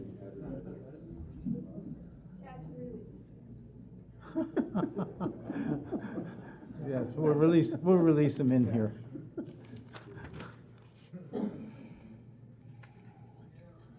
Okay, Gary, moving on to item number 8, Centennial Reservoir Project Phase 3 Geotech Investigation. Number 9, sorry. Moving on to item number 9. Morning, Board, public, and staff. The purpose of this item is to discuss the Centennial Reservoir Project Phase 3 Geotechnical Investigation. This is an informational item. It's based on FTAR number 7013. Will be a presentation by Michael Forrest at AECOM here in the near future. What I wanted to bring the following points to, first off, to the public is there were 20 copies of the PowerPoint and the staff report over in that corner before the meeting. In addition, these studies and the PowerPoint will be available on the Centennial website in the near future. That Centennial website is noted at the bottom of the staff report, right above budgetary impacts, such that people can pick up that information. There's a lot more information in that pack at that location. At this point, I want to inform the board and staff that this is just one part of the final the draft EIR that will be coming in the future. Thus, this will not be the last time this system is shown to the public. However, it's an informational item today. In addition, I would respectfully request that all public comment be reserved until after the presentation.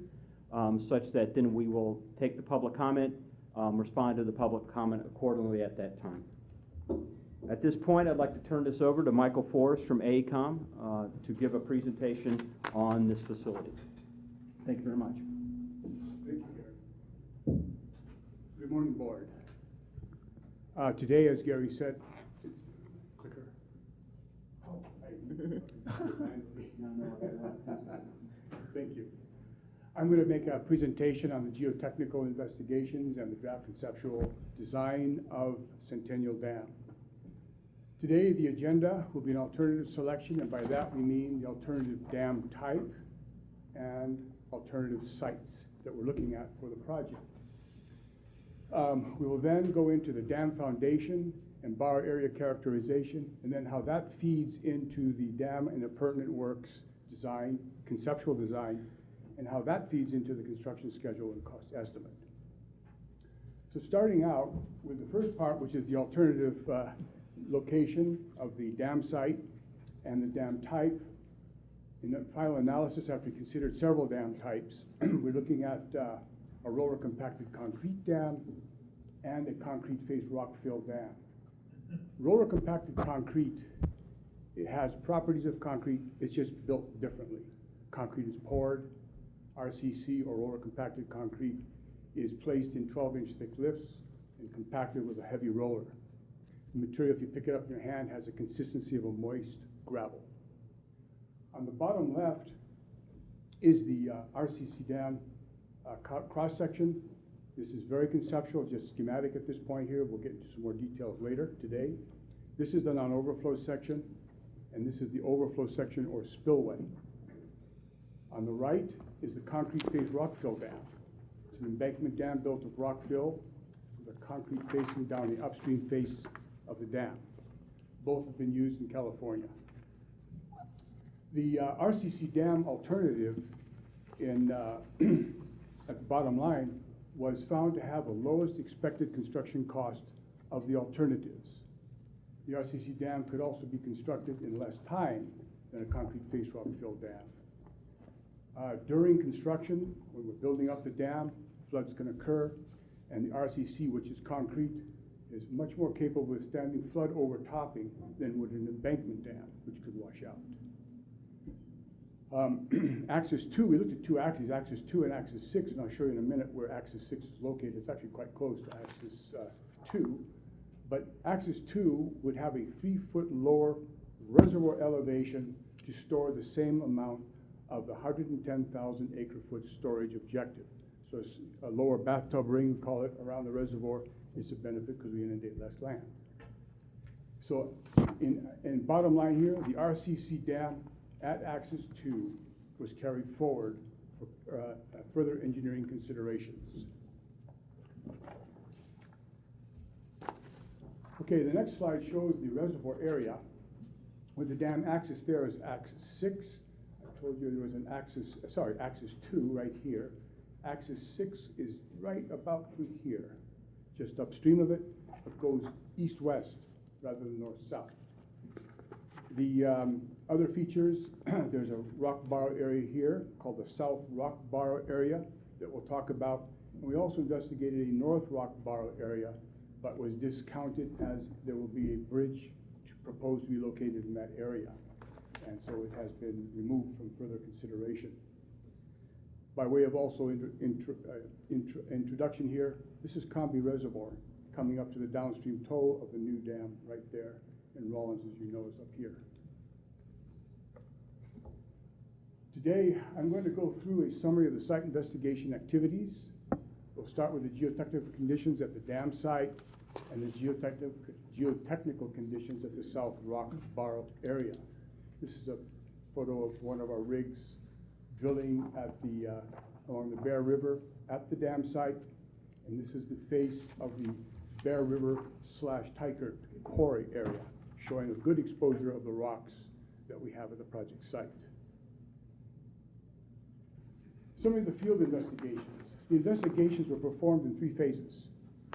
First, in 2015, we did a desktop study of possible locations of axes.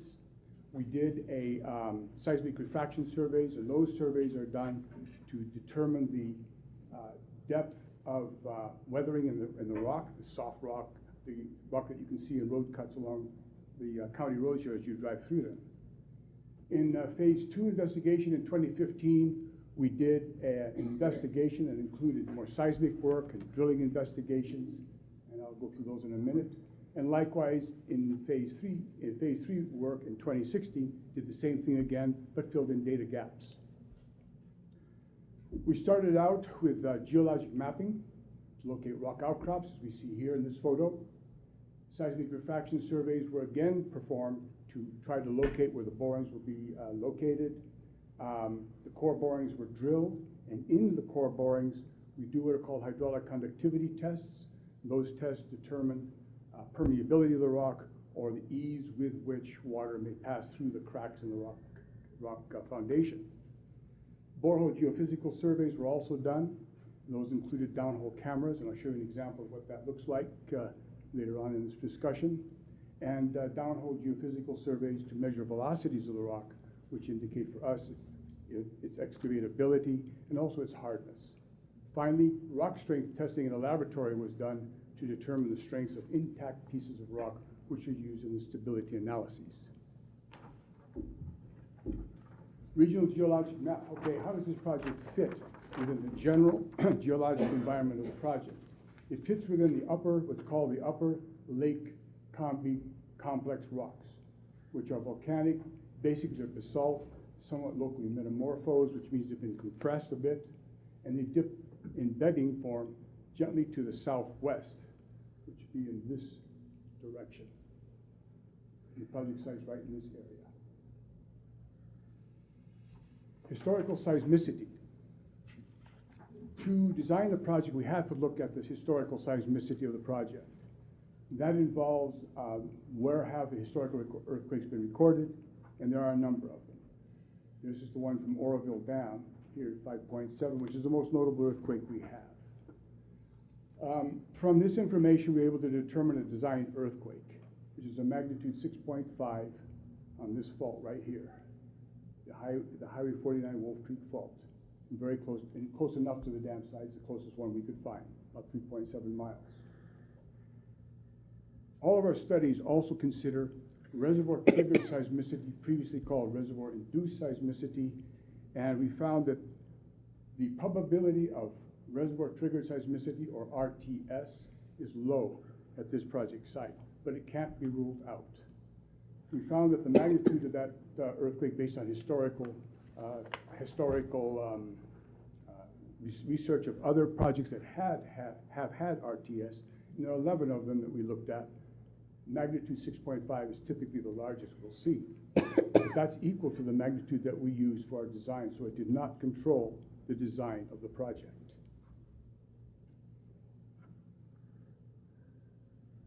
Geologic mapping, shown here is our geologist mapping the major bedding planes here, the joint planes here, and the ones along the face here. And we looked at evaluation of photo lineaments. We developed plans for the seismic line locations. We confirmed regional geologic mapping. So here is the information, the main information summarized here about the dip or tilt of the joints and beds that we have in the project. The beds are dipping about 12 degrees southwest, and the joints are quite steep, 80 degrees, nearly vertical, either east or north. This is a photo of the Bear River Channel itself. We did our own thought the active faulting in the area would be, and we found that it would not be, it would not have the potential for active faulting at the dam site itself. That's a concern. At the suggestion of the Division of Safety of Dams in Sacramento, we hired an independent consultant to perform another evaluation of the potential for faulting at the dam site. They came up with the same conclusion we did, and that is there was a lack of positive evidence indicating faulting at the access to site. And some of that evidence, there are about 6 lines of evidence reported. I'm going to have to summarize it here at the time. There's a stratigraphy near the access to site. It appears to be consistent across the river. That is, The beds don't shift, which we didn't both. As you can see here, in this photo, this is what the beds look like. And here it is from the geologic mapping that was done. And here you can see that the beds do not shift. This was put together by a consultant that gave us an independent assessment of the work. Site exploration, starting here with the seismic refraction lines. This is the dam site, axis here in the green, axis 2. And we ran a number of geophysical lines upstream and across the axis as well. This just shows you the plan of the seismic refraction lines that were undertaken through 3 phases of work. Typical output from geophysical surveys is shown here. This is from our sub-consultant, gives us these the velocity profiles. And basically what it shows here is purple is high velocity, 10,000 feet per second is measured. It's P wave or compression wave velocity. It shows us that is hard rock at this particular line. Here, we get up to, it looks like 6,000 feet per second. I think I can do that. And that means it's a little less hard rock, more fractured rock. We also found that these lines are closely confirmed by the drilling that was done. So it's a good tandem investigation of 2 types of methods that work well with each other.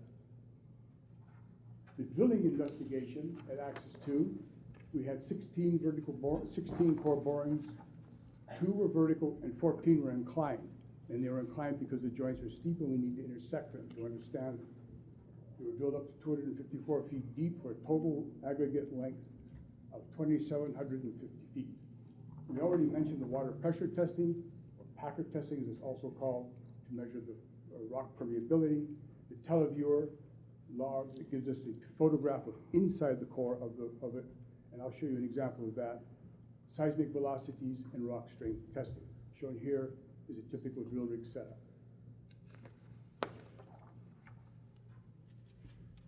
Right along the river, core boring 15 is shown here, and it's angled to get information across the river. It's a fairly deep boring as it actually drilled under the entire river to see if there was any faulting under the river, and we did not find any. These locations were tough to get to, so they had to be helicopter moved in piece by piece and set up, drilling, and then deconstructed and demoved out by a helicopter. I wondered why that picture of the chopper was in there. Yeah, that was it, to get in. And here's the boring plans here. The boring of the photograph that we just showed you is located right here, just upstream of the axis. We drilled another one at this location, also downstream of the axis, that required special permit to get in there. It's somewhat lengthy, so it was drilled last. The other borings here on the north abutment. There are 2 phases of drilling, the yellowish or gold one, and then the red one is phase 3. Same thing on the south side or left abutment. The holes were drilled there as well. Okay, I know you can't read this. I'll show you a blow-up in a minute. But what this figure shows is a south abutment to north abutment section right along the axis 2 profile with the borings plotted on here. And I'm now going to go over to a blow-up so I can explain these better. This is toward the valley bottom. This is where this is the valley bottom over here. This is the left abutment. What we see here, and I'm just going to go through one boring in typically and then walk across it. It's the same for all in terms of its basic function here. On the left side is permeability, and it's measured in a unit called lujons. I don't expect you to measure that remember that necessarily, but I will tell you this. On the 100 lujons here is pervious.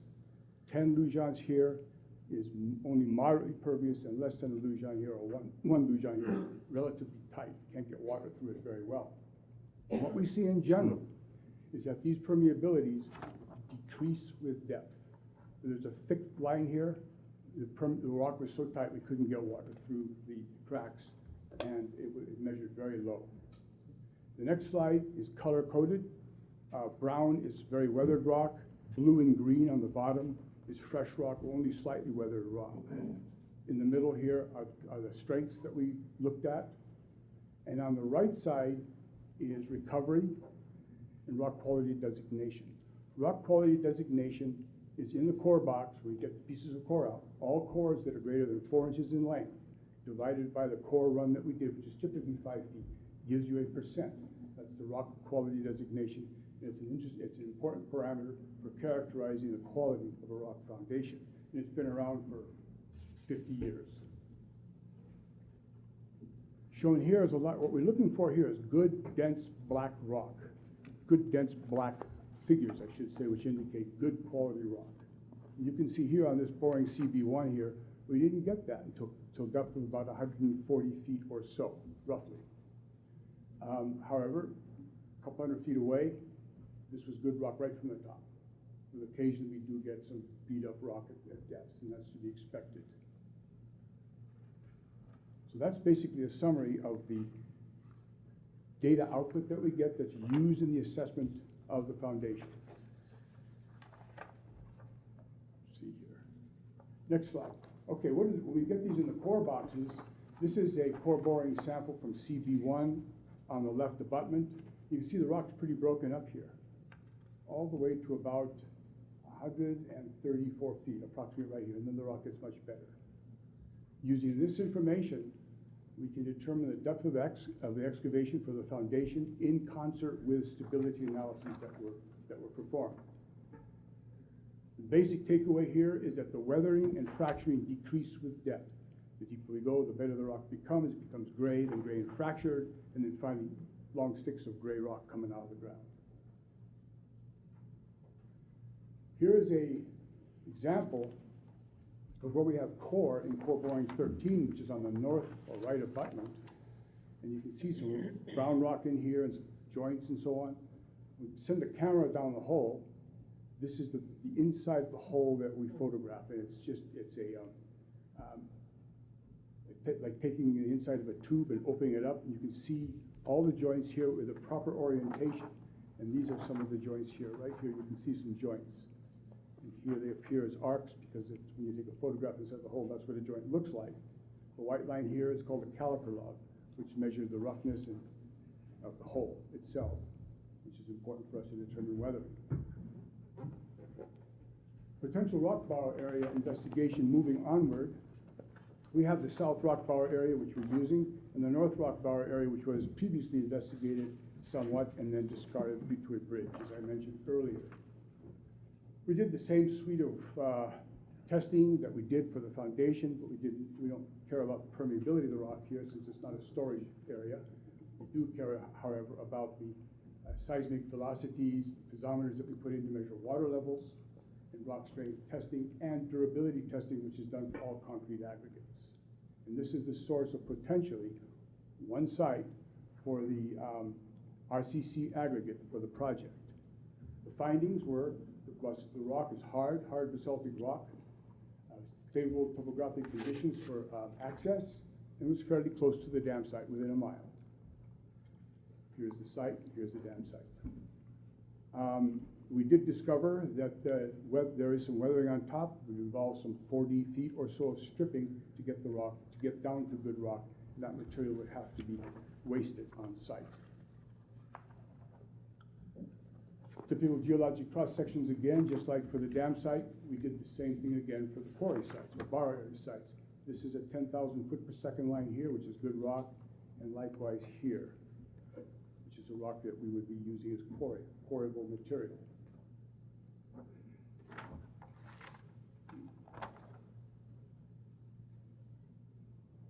There we are. Finally, the geotechnical investigation findings of the foundation conditions here. Typically, the depth to weathered rock was about 20 feet or less. Weathered rock was found to depths 100 to 130 feet at some locations, not everywhere. All borings encounter less fractured rock with depth, which improves with depth. The evaluation of significant joint sets and shears indicates a lack of persistence between the boreholes, and that's important. We don't want to check from boring to boring, are there discontinuities or shears that could be large areas, but we did not see that in the borings from a detailed analysis. Hydraulic conductivities mostly decreased with depth, as I showed you in the previous slide, and they decrease with decreasing fracture intensity of the rock. Conclusions. Well, as before, we did not confirm any fatal flaws at Axis 2 of the dam site. Incidentally, that was a site that was identified in 1926 by Fred Tippett for the Nevada Irrigation District, and is topographically the best site along this reach of the river. The rocks are hard volcanic or metavolcanic or metamorphosed volcanic rock and suitable for a dam foundation. There's evidence for lack of active faulting along mapped lineaments at the site, or lines, lineaments and lines at the site. The potential rock borrow area was present north of the site and appears favorable for aggregate construction. However, as these investigations go on, further investigations will be needed to develop final design. So we're not done. There's more investigations in the future yet. We're going to go through now some conceptual exhibits of the dam. They're they're a reduced set from what's in the report. In the interest of time, I've left out some of the details. This shows an excavation topographical plan of the dam foundation. From the existing ground surface, you excavate down. These are the ground contours that would result at the base of the dam. Shown here is the stilling basin. This is the spillway area here. These are the abutments, the north abutment, the south abutment. This is after we put the dam on top of the foundation, and this is what it looks like. These are the non-overflow sections. This is a 200-foot wide spillway section here. The outlet work shown in plan view here is this dashed line through the right side of the spillway, going into a chute and back down into the Bear River. Upstream profile of the dam, basically standing in the reservoir looking down. This is what you'd see. It has a gallery here, which is a hole, if you will, in the dam, or a tunnel within the dam, which is used for drainage. And this is the spillway bay here, 200 feet wide, with a bridge over it for access from one side of the dam to the other side. This is the spillway section. It's a pretty much a standard cross section for a gravity dam that you can see all over the world. Vertical upstream face, a crest shaped profile on the crest, and stepped downstream face. RCC can be built in steps, shown here, which is good, because it dissipates the energy of the flow as it flows down the face of the dam. And what energy remains is stilled in this stilling basin here, so it can flow out of the dam site area in a quiet manner. Shown here are the grout curtains. This is the gallery and cross section. These are the drain holes.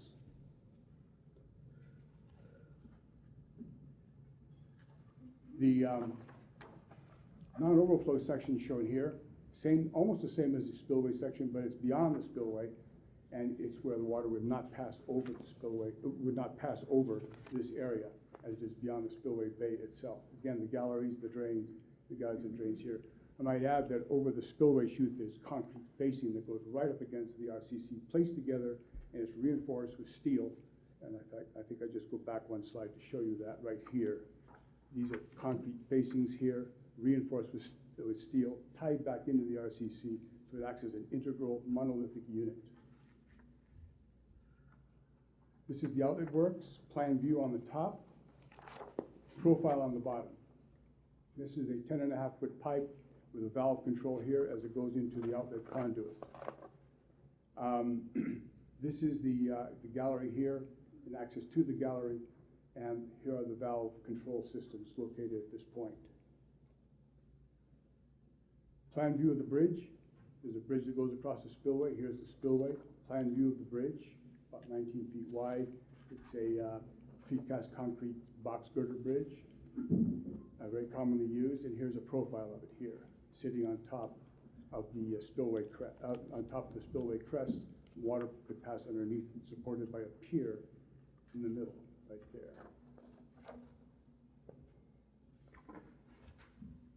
Instrumentation. To monitor the performance of the dam, instruments are installed, typically are installed and are required as well by state regulators. Shown here, we have plan view. These are survey monuments, accelerographs here, here, and here, and here, 4 of them, to measure accelerations in an earthquake should they occur. Then we can check the response of the dam. Did it perform as expected? They are required on all dams, major dams in the state. Piezometers to measure uplift pressures on the dam are shown here and here and here under the dam to assure ourselves that the water pressures are as expected during design. This is a diversion concept. It's a step-by-step approach to build this. We have here the existing condition as it is today. The first thing that would happen is a fill would be placed on the right bank here and a sheet pile driven through it to control seepage when the excavation is made right here. So we can control seepage here. There will be pumping and there will be cofferdams required to keep this area dry. Inside this excavation, this is a concept of a box culvert. It's a U-box at this point. And then what happens is a lid is cast over the box. Mass concrete is placed here, and a outlet conduit is cast in there, which is the conduit that we looked at a few slides ago for operation of the reservoir. Water is then diverted via cofferdam into the outlet conduit so that we have access to the other side of the river that can be excavated, and then backfilled with concrete to join up with the right side. So we have a full concrete, this is mass concrete now, like you'd see being poured or placed in like you see on bridges being built today. And then after the mass concrete is placed, we have water going through the project conduit here. RCC is placed at the top, and the bulkheads are removed from the outlet works here. Concrete is placed in here into this tunnel, and then backfilled with concrete so that the project can go into operation.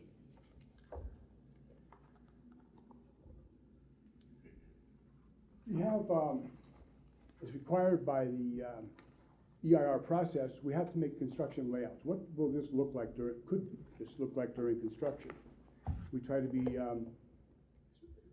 foresee all the construction operations that can occur here in such a typical construction of this RCC dam shown right here. We have a disposal site here, will be underwater. That's where the excavation materials can be placed. And the stripping materials from this bar area will be placed there as well. This is another disposal site here for additional materials that we could see occurring. This will be a staging area for the contractors' yards, as offices, lay-down areas, equipment, and so forth. The RCC batch plant is shown here, and conveyor belted down the RCC, we conveyor belted to the dam itself. And this area here is a concrete batch plant area. Now here is the rock bar area is on site. There's stockpile storage here. The stockpiled aggregates would be brought to the RCC plant here, conveyor belted down to the dam, where it's placed in those 12-inch thick lifts that we talked about, and compacted and placed as the material is placed to build the dam. If we don't use the on-site borrow area, because there is a quarry right here, the Bear River /Tykert quarry, there's another possibility here. We don't use an on-site quarry, we use that quarry. And that's another thing that's under consideration right now. And it has not been determined which quarry we'll use. That's still under discussions and evaluations. In that case, it's fairly similar to the previous one, but no quarry here. It's over here. And here's the batch plant, not on the right side as it was before, but on the left side. And the rock and the aggregates and the RCC plant would be batched here and brought to the dam. Otherwise, it's fairly similar. I might add that this is the NID parcel boundary here for this area here. And it shows an outline of a potential work limits of this project site. Okay, I'm winding up now with the last phase of this discussion, which is the schedule and the cost estimate. The schedule was done, okay, why do we do it? We have to know how long it's gonna take to build this, because that's important information for the environmental process. We need to know that. So some assumptions were made. Number one, that work would be performed up to 6 days per week and up to 2 shifts per day. And that is very common in this kind of work, to work night shifts, particularly when the weather is hot. We assume no overly restrictive constraints on trucking materials to the site. The dam foundation excavation is about 15,000 cubic yards per week excavated and placed in a disposal site. Foundation grouting, which is the drilling and grouting operation, probably using 2 drill rigs and 2 grout plant setups, about 600 linear feet per week for each drill rig and grout plant. RCC construction, about 16,000 cubic yards per week is anticipated. And these numbers are, the RCC construction is not aggressive, it's moderate by comparison with other projects.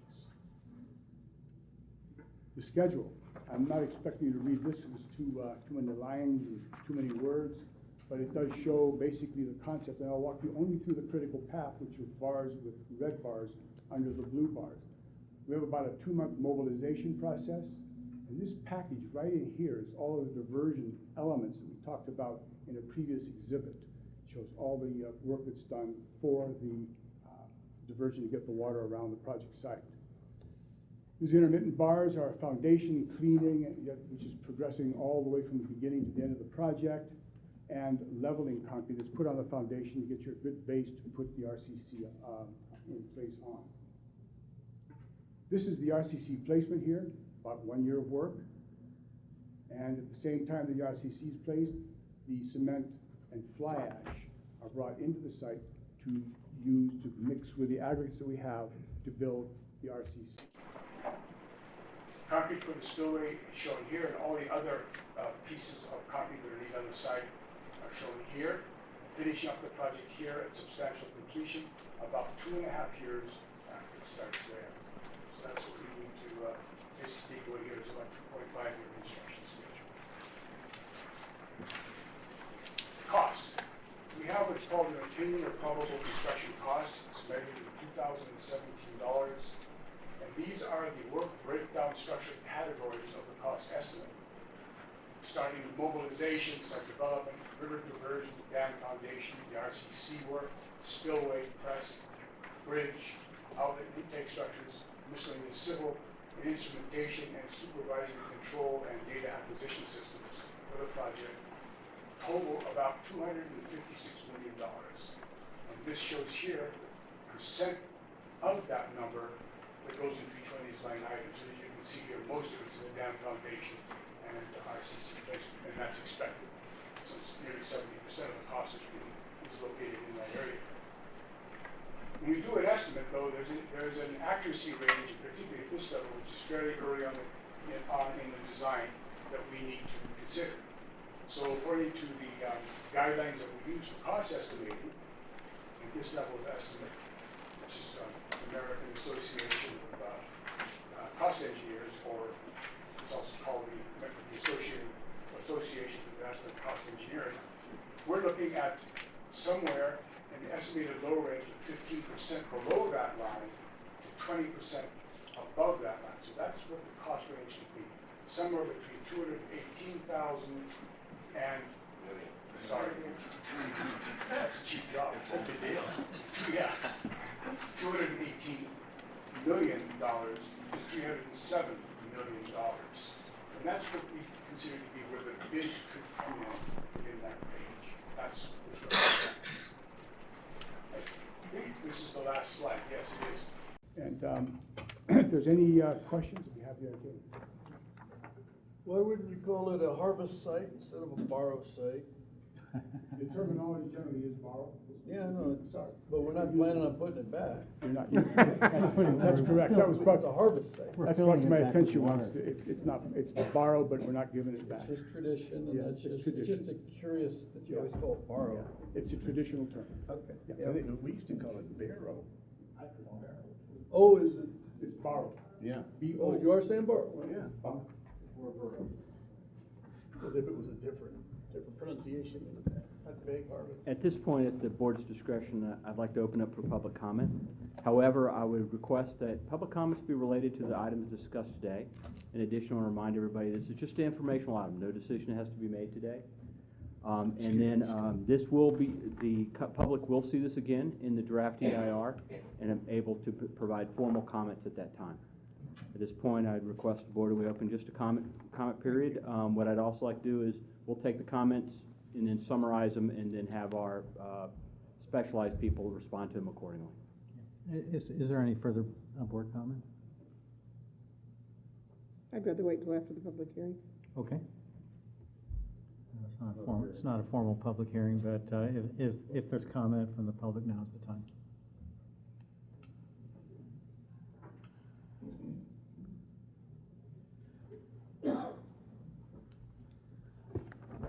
John Voles, District 2.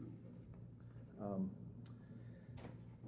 know this is a controversial project. As a businessman, I'm looking at the numbers of it at this point in my comments. Doing my research, of 81 dams that were studied for construction cost, 75% of those had significant cost overruns with an average of 56%. And then does this construction bid, these are a couple questions you can follow up on. Does it include the cost of the land purchases, which I don't think it does? And is there plans for hydro retrofitting down the road? That's my other question.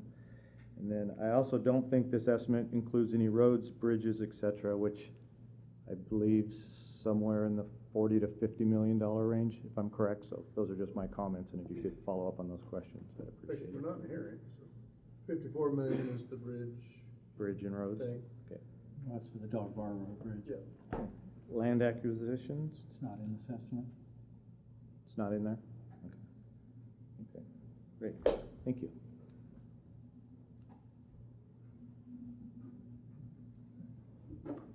Morning. George Olive, Nevada City. I just simply am curious if ACOM ever reviews a potential dam site and rejects it as unsafe or inappropriate.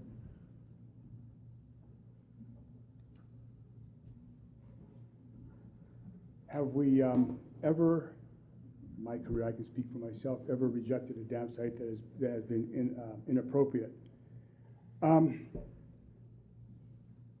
I will answer that question by saying this, actually not outright. We tell the owner, this is a site that has lots of problems.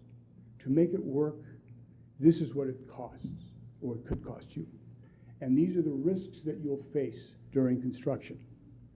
Do you want to pursue it knowing the risk of cost increase and perhaps administrative and agency hurdles that you'll have? So that way we come to a conclusion, this site is not worthwhile developing. And there have been sites that fell into that category in my career. Well, as I understand the presentation, none of those elements are present. Yeah. That is correct. That is correct. Thank you.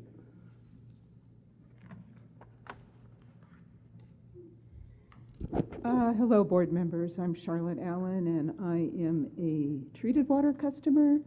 I'm also a member of the Sierra Club's steering committee for the California-Nevada Regional Conservation Committee, which determines overall environmental Sierra Club policy for California and Nevada. I have a couple of questions about the construction schedule. The first one is, what do you consider an overly restrictive constraint on trucking materials? Would that include complying with air quality standards or noise standards? What would be an overly restrictive constraint? And the second question about the schedule is, I noticed the critical path for river diversion spans a year, which means it would include a winter rain season. And is this schedule take into account the fact that we might have another record-breaking winter rain? How would that impact the schedule? That's it.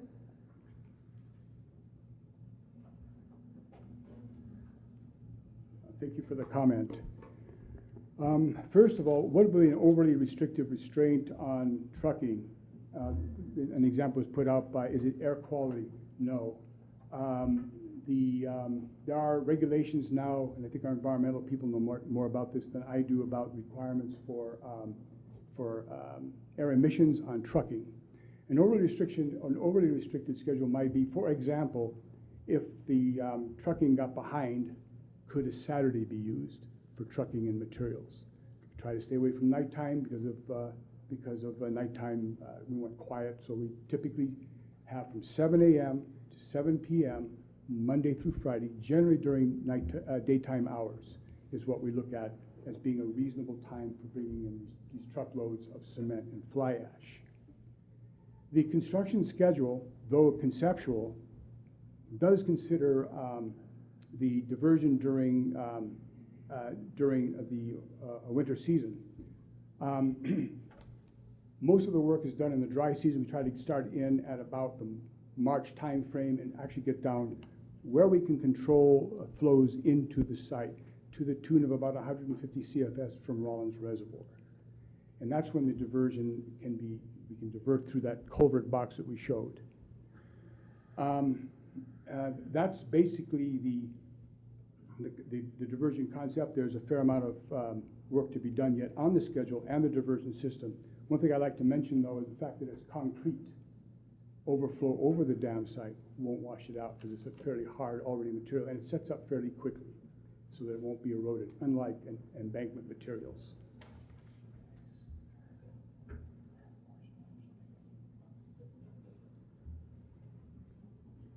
Sid Brown, Nevada City. I have a couple of questions and suggestions for future demonstrations of this information. I understand that the Phase 3 and the geotechnical information is taken directly from the actual working drawings, which are on a much bigger scale.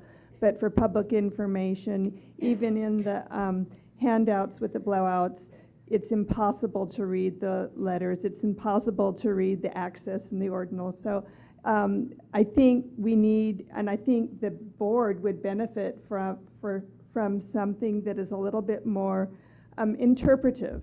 For example, I saw no regional geologic maps that showed the foothill fault zone and some of the deep geotechnical mechanisms that are at play here. I do not question the results of the boreholes and the information that is accepted, but on that scale, when you may say there's not an active fault here, but if you blow back and you see the whole layout of Highway 49 and you see the whole layout of the Bear River, you might get a little bit more information. So I find that the regional information seems to be lacking and not clearly represented. And I also would like to point out the language about lack of evidence of a active fault is not the same as no active fault. And all geologists know that not every fault is going to reveal at the surface. And as you know, Sacramento Valley, everywhere, has many faults throughout at the subsurface. And so you may see a really beautiful bedrock outcrop with really nice, hard characteristics, but that doesn't tell you what's beneath the surface. The vegetation, the dirt, it all reveals the subsurface. And all those engineers that worked on mini dams throughout the United States, construction will tell you there's many unknowns, and there's no way of getting the final answers until you have a constructed facility and you start putting water behind it. And it is not a static situation, it's a dynamic situation. We know that there are joints and we know there are shear zones, and I'm very concerned about how those are going to play out in the real world. So thank you.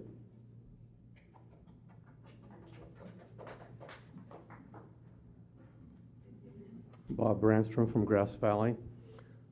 I'm trying to connect a couple of pieces of the report, and I'd like to get some response from the consultant. The first piece is there was a fault identified as the Highway 49 Wolf Creek fault with a possibility of a magnitude 6 earthquake, if I understood his report correctly. What I didn't see was a connection of the possibility of a magnitude 6 earthquake to potential impact on the dam at the Access 2 site. So I'd like to get something specific responding to that question. Do you care to respond to that, or we'll take it at the end? We'll keep consistent. I'll respond to that. Yeah, the Wolf Creek, Highway 49 Wolf Creek fault actually is a magnitude 6.5, and the impact on the dam is described in the stability analyses that were done. Didn't have enough time today to go through it. It's somewhat technical, but it is reported in our conceptual engineering report. Basically, it's this.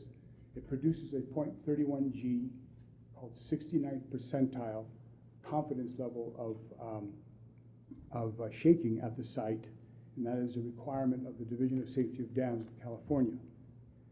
They did their own independent assessment, independent of us, and came up with a very close number to 0.31 G at the site. That information is fed into a seismic analysis, and the dam is shown to be stable. Further analyses would actually be using a finite element approach to actually calculate the shaking response of the dam due to this input motion of 0.31 G, and show that it is stable. That is, there's no sliding potential for it, no overtopping potential for it, and no overstressing potential for that structure.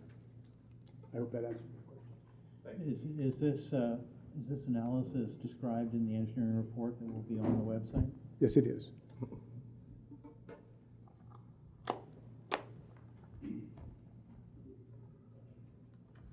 Yes, Maury Hull. Let's see, two things. First thing is, on the cost, I'm interested to know whether the cost analysis that was given included the cost of this geotechnical report in getting us to where we are today. If not, what was that cost? My other question concerns the 6.5 level for the earthquake survivability here. I'm just wondering how that number was arrived at. The earthquake, the Loma Prieta earthquake, was significantly higher, and so that's an example of a kind of earthquake that can occur in our region.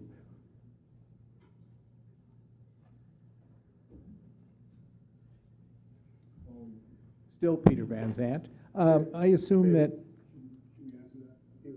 I'm sorry. Go for it. Yeah, I think I will do that. Thank you. The costs are that you saw presented today are for a contractor's cost, i.e. when the bids are let, this is what the bids should fall into. Okay, that's the expectation. It does not include any engineering or any other costs associated with the project, just the dam construction only. This does not include the geotechnical costs, as the investigations are performed over several years now, since 2015 to today, and I don't have a cost in front of me, but it's about on the order of $1.5 million. I would guess at this point. The magnitude 6.5 earthquake, how is it determined? That's also in the, actually it's in the geotechnical engineering phase 3 report. There's an appendix in there, Appendix A, where the description is laid out. It's a deterministic approach. We look at fault lengths, we look at fault creep, which is published information. From that, we come up with a magnitude 6.5. Loma Prieta was mentioned, but that's on the San Andreas fault, a far more active fault that we have here in the foothill fault systems on the western slope of the Sierras.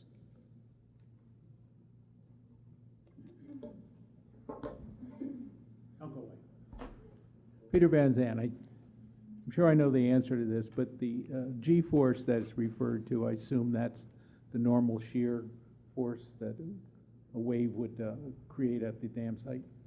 It's actually the acceleration. Oh, okay. Okay. Acceleration of gravity. Okay, got it. Thank you.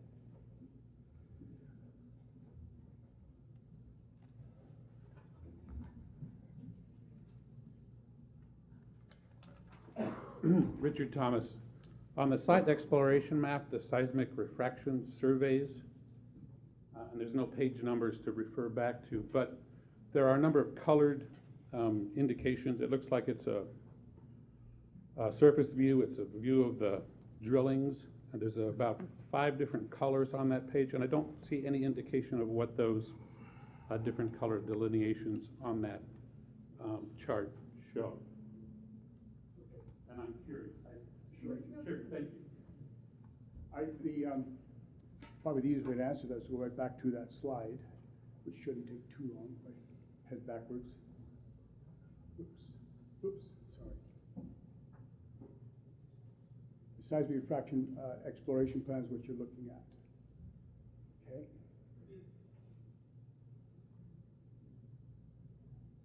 This is the borings. That's it. Or this one here, seismic refraction. Site exploration map, seismic refraction surveys? Yeah. Yes. Okay.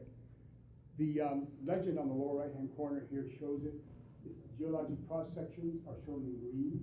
This one, the 5. This one, and the 2, and the 3 cross sections here. Then there's it's hard for me to discern the colors here, but the colors are on the bottom here. Phase 1 seismic refraction, phase 2 seismic refraction, and phase 3 seismic refraction are shown here. And these are these lines. There's some seismic refraction here, here, throughout here. You can see them through here. Yeah, basically all the colors except green. He's talking about the base map, the geologic. Oh, the base map. Yes. That's not there. I see what you're saying. Okay. That is a refraction map. We also have a geologic map that shows what those are. I see what you're saying. These are the, I can explain it. These are the geologic units of the outcrops here. The purple are actual rock outcrops seen at the surface. The brown are landslides. You can see here.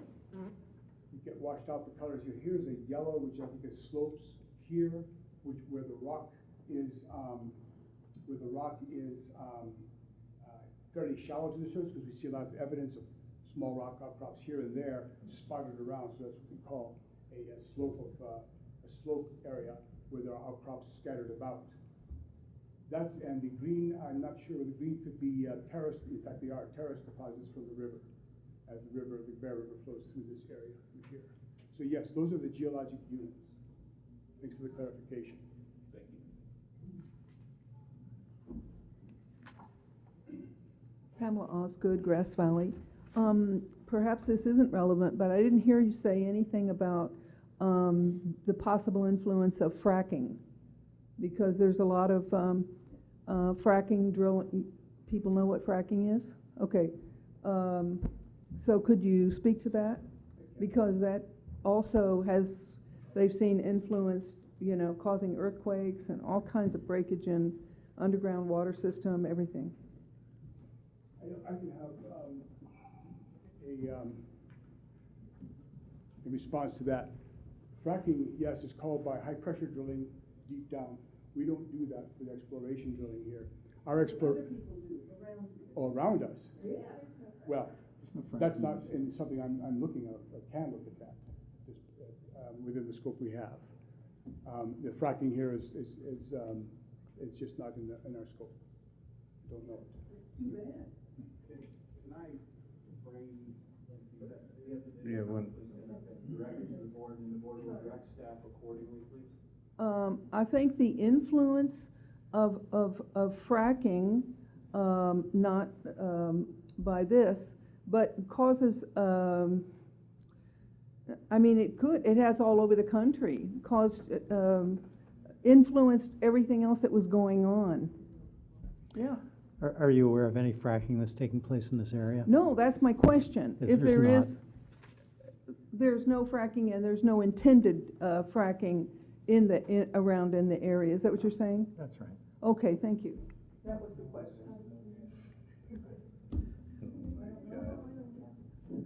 Good morning, board. Nicole Ragland, Grass Valley.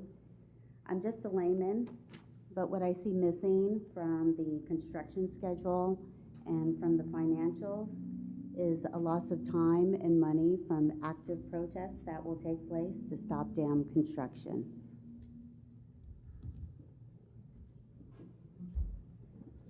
there any further comment? Diana Suarez, Colfax, California. What I don't see is a stage 3 geotechnical report for underground storage or any kind of a basis of construction schedule for what we could do for injection wells or other alternatives to the dam.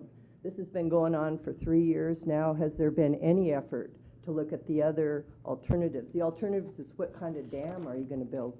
What about underground storage? What about the groundwater bank? What about looking at all the other alternatives and putting this kind of investment into those alternatives that are supposedly being analyzed fairly and equally in the EIS and the EIR? At this point, in response to that question is the total focus today was the geotechnical study number 3. Hang on a second. Tracy, did you have a comment? Yeah. I thought I saw you pop up there like a jack in the box. Good morning, everyone. My name's Tracy Sheehan. I'm with the Foothills Water Network. I have some questions and then a comment. On design, sorry, I didn't get to review all this beforehand. One thing is, can you tell me if it's going to be where's Mike? Oh, right here. Hi, how are you doing? In the wake of Oroville and other questions we have around the state now with dam safety, the network really is focused on making sure that dam construction is safe and also dam operations are safe. So a couple questions. One, is the dam is designed with one spillway or is it designed with 2 spillways? One. Oh, okay. And then I haven't had my folks look at that yet. Yes. Could you please give the questions I'm sorry. Okay. Because what's happening Yep. is dialogues with the board, please. Right, you're right, And sorry. the specialist will respond. Okay, that makes sense, sorry. Okay, so the 2 spillways, and then. No, there's one. No, one spillway, I'm sorry, that was my question I'm putting in my head. The next one is, today was the first time I've heard there's going to be a cofferdam. In the past, we've heard there weren't cofferdams, maybe because folks wanted to highlight there was some kind of cost savings with not having a cofferdam. But, you know, it is the case that it could impact the safety during construction. So my comment has to do more with some questions that I heard come up, which is the confusion between construction costs and overall project costs. And I think for the public and even for experts, you know, that is a confusing point. When you sit here, sometimes it feels like apples and oranges. And so I encourage the board to look at these presentations much in the vein of what Sid was saying. And when you have the cost breakout, for folks to understand, you know, what's included. Is there a cofferdam in there? Is there this? Is there that? So it's not obvious. We have these lingering questions, and some of it's just because we have apples and oranges comparisons. The other piece, though, has to do with how it's presented in the larger context, because, again, it is really confusing for the public to understand how does this fit into the larger project costs. Folks don't know. I understand there's a financial feasibility report, and we expect to have those results closer to the end of the NEPA process for people to understand the costs. But this really doesn't, I want folks to understand, this doesn't represent the true project costs. And there's a lot of concern having to do with what's included, whether land is included, whether a cofferdam is included, et cetera, et cetera. So to be clear on that, it would be helpful, and to make sure that it's not represented, because at this point it looks like it's just piecemealing the costs, that this is the true cost of the dam, and that is not the case. The second piece that I have also, and I didn't bring it with me today, but there's a new brief that's out called the Pritzker Report, and I think it was John Voles that pointed out some pieces. And what the Pritzker Report shows is that there are a lot of cost overruns due to that are happening now with all the dams that folks have worked to construct since 2000. There are a lot of cost overruns, and there are a lot of time delays and construction delays, a lot. And they basically, one of their key findings in that brief is to say, you know, let's stop using hopeful estimates and use real world experience of how long this will take. And so that's a big question here. We can sit with this PowerPoint and look at, you know, these specific timings and say this construction takes 2.5 years, but in the broader context, I encourage everyone here to be aware and think about the larger political context we're working in and the legal challenges, et cetera, and even those delay construction, permitting, et cetera. So that's all I have to say. Thank you. Do you care to respond on the probability of cost overruns? Yeah, I think so. That was a good question. Of course, we're all concerned about when we do a cost estimate that we represent the cost estimate correctly. There is a risk, however, that conditions that when we do when the next phase of investigation is done, we find some information that's not good, and the design has to be revised and costing more money. And clearly, during construction itself, yes, differing site conditions do occur, which do cause cost increases. We, in our cost estimating, what you saw today, by the very clear, it is the construction cost of the dam only. I understand the need for project cost. Some project cost elements are addressed as exclusions in our report, but we know that they need to be included ultimately in the final project cost, which is a larger vision. The real estimates are needed. We have the estimate that did this project for me was a construction hard dollar cost estimator. Has been worked with Kiewit Construction for many years, and now did the estimate for us. We try to look at it, we poke holes on it, what ifs, what's the constructability issues, and at this level of designs where we're most vulnerable to cost changes, because the information we have hasn't been fully developed yet, because there's another investigation coming up. The design needs to be developed, so those are risks that we are going to monitor when we go forward. We call that trending the cost as we go forward, and we alert the clients to trends as we move forward in these cost estimates, to conditions that can cause upsets. Okay? At this point, staff would request that we close the public comment. I do want to make the following comments. I think Sid wants to make a 30-second comment. Is that what I heard? Just for a point of clarification, I have two questions. One, I want to know when the full report will be made available. I know it's soon. I don't know if it's today or next week, but I'd like to see the full report. And the other is I hope the report has the name of the peer reviewer that you talked about, because I'm very interested in the specifics. That's all. That was 15 seconds, Sid. Good job. I give my 15 to Teresa. Okay, you got 15. Okay. Design question. I understand that Centennial will be designed for future hydro generation. How do you plan for that in the design now, in the construction, and what is the cost?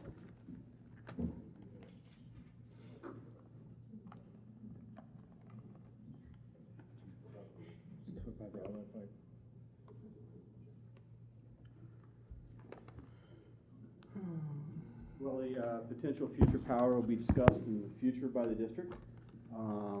At this point, we would like to close the public comment, but I want to make the following comment since we are, and I'm not going to nod to this. Gary? Yes, sir. I think I'd asked ACOM that in the past with regards, and the answer was that every dam has potential hydro. Is that not true? Yes.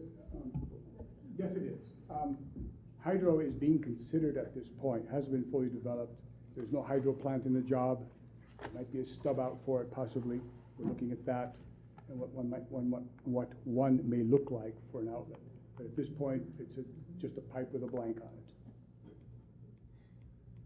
As far as the comment concerning the reports, the district anticipates having those reports on the website. And for the video camera, www.centennialreservoir.org is the location. They'll be at that website. And I would like to close public comment. When? By the end of the week. Okay. Thanks. Okay. Move on to General Manager's report. No, wait a minute. Oh, I'm sorry. The board hasn't had any comment on that. Oh, okay. Well, there's been some comments as we go, but board comment, please, Nancy. So, a bit overwhelming. I mean, I'm not going to pretend that I can look at this and interpret it all I can hope for is checks and balances. So these are the questions that would make me feel more comfortable. Did the consultant, the peer review consultant, use the data that you had collected, or did they do their own? In other words, the borings and all of that sort of information. Was his just an interpretation of the same data? They looked at the same data we did, because that's all there is in terms of raw data. They looked at the boring logs, they looked at the seismic results. And there are several reports that we're talking about. The geotechnical investigation report had its own peer reviewer. That peer reviewer's name is listed in the report. The conceptual engineering report uses that data to determine the stability of the dam and the hydraulic requirements of the project. That was also peer reviewed using our data and all the information provided to that person, and that person is also indicated in the conceptual engineering report who the peer reviewer was. Thanks. I've got a series of questions here, so if you could just please. Sure. Could you describe the dam safety office department oversight in detail a bit? I mean, at least give us a summary. Sure. Of the steps where they would be involved. Yes. The agency is the Division of Safety of Dams, part of the Department of Water Resources in Sacramento. They've been involved since the beginning of this project through telephone conversations, site visits, and a meeting. And the last meeting we had was, in fact, about 2.5, 3 weeks ago, where we presented to them the conceptual engineering report. The reports are given to them for review in draft form. They give us comments back. We respond to each and every one of their comments in a comment response matrix. It's reviewed by NID, then sent forward to the Division of Safety of Dams for their review and see if they have a comment back to us as well. And then we take those comments and build them into a final report of that particular phase of the design, whether it's conceptual or preliminary or whatever. So that's basically the process. The key here is, though, is that we involve them from the very beginning. The geotechnical investigations that we do are put together in a plan that we do first. We plan the investigations. The plan is submitted to the Division of Safety of Dams for their review. They give us their comments, we respond to them, and then execute. That is essentially, in a nutshell, how the process works. Is there a report from this office, Department of Dam Safety? Yes. A formal report? They have letter reports back to the district as to what their findings were. And each and every one of those, as I mentioned, are responded to. Could we make those public, please? Is there anything in them that would be jeopardizing the safety, We can check. for an intrusive person to Right. do something damage? I'm more than happy. Well, as part of our other effort with DSOD, I'm happy to put this in that request. Thanks. I'm not done yet, please. In reading about other dams, I've found that sometimes they're constructed so the outlet, like a bathtub, the outlet is up a ways so that it can't be completely drained. And where is the outlet on this? I saw your schematic, but how many feet off the bottom of the dam? That's the bottom of the outlet is at elevation 1620. The river bottom is at about 1600, so it's 20 feet off the bottom. And then just one final question. So the dead pool is? 20 feet off the bottom. The volume of that storage is, I don't have it offhand, but it's very small. There's a little inlet area of the reservoir just upstream of the dam. It's a small tongue of water. You want to leave some space in there because we have a gate there.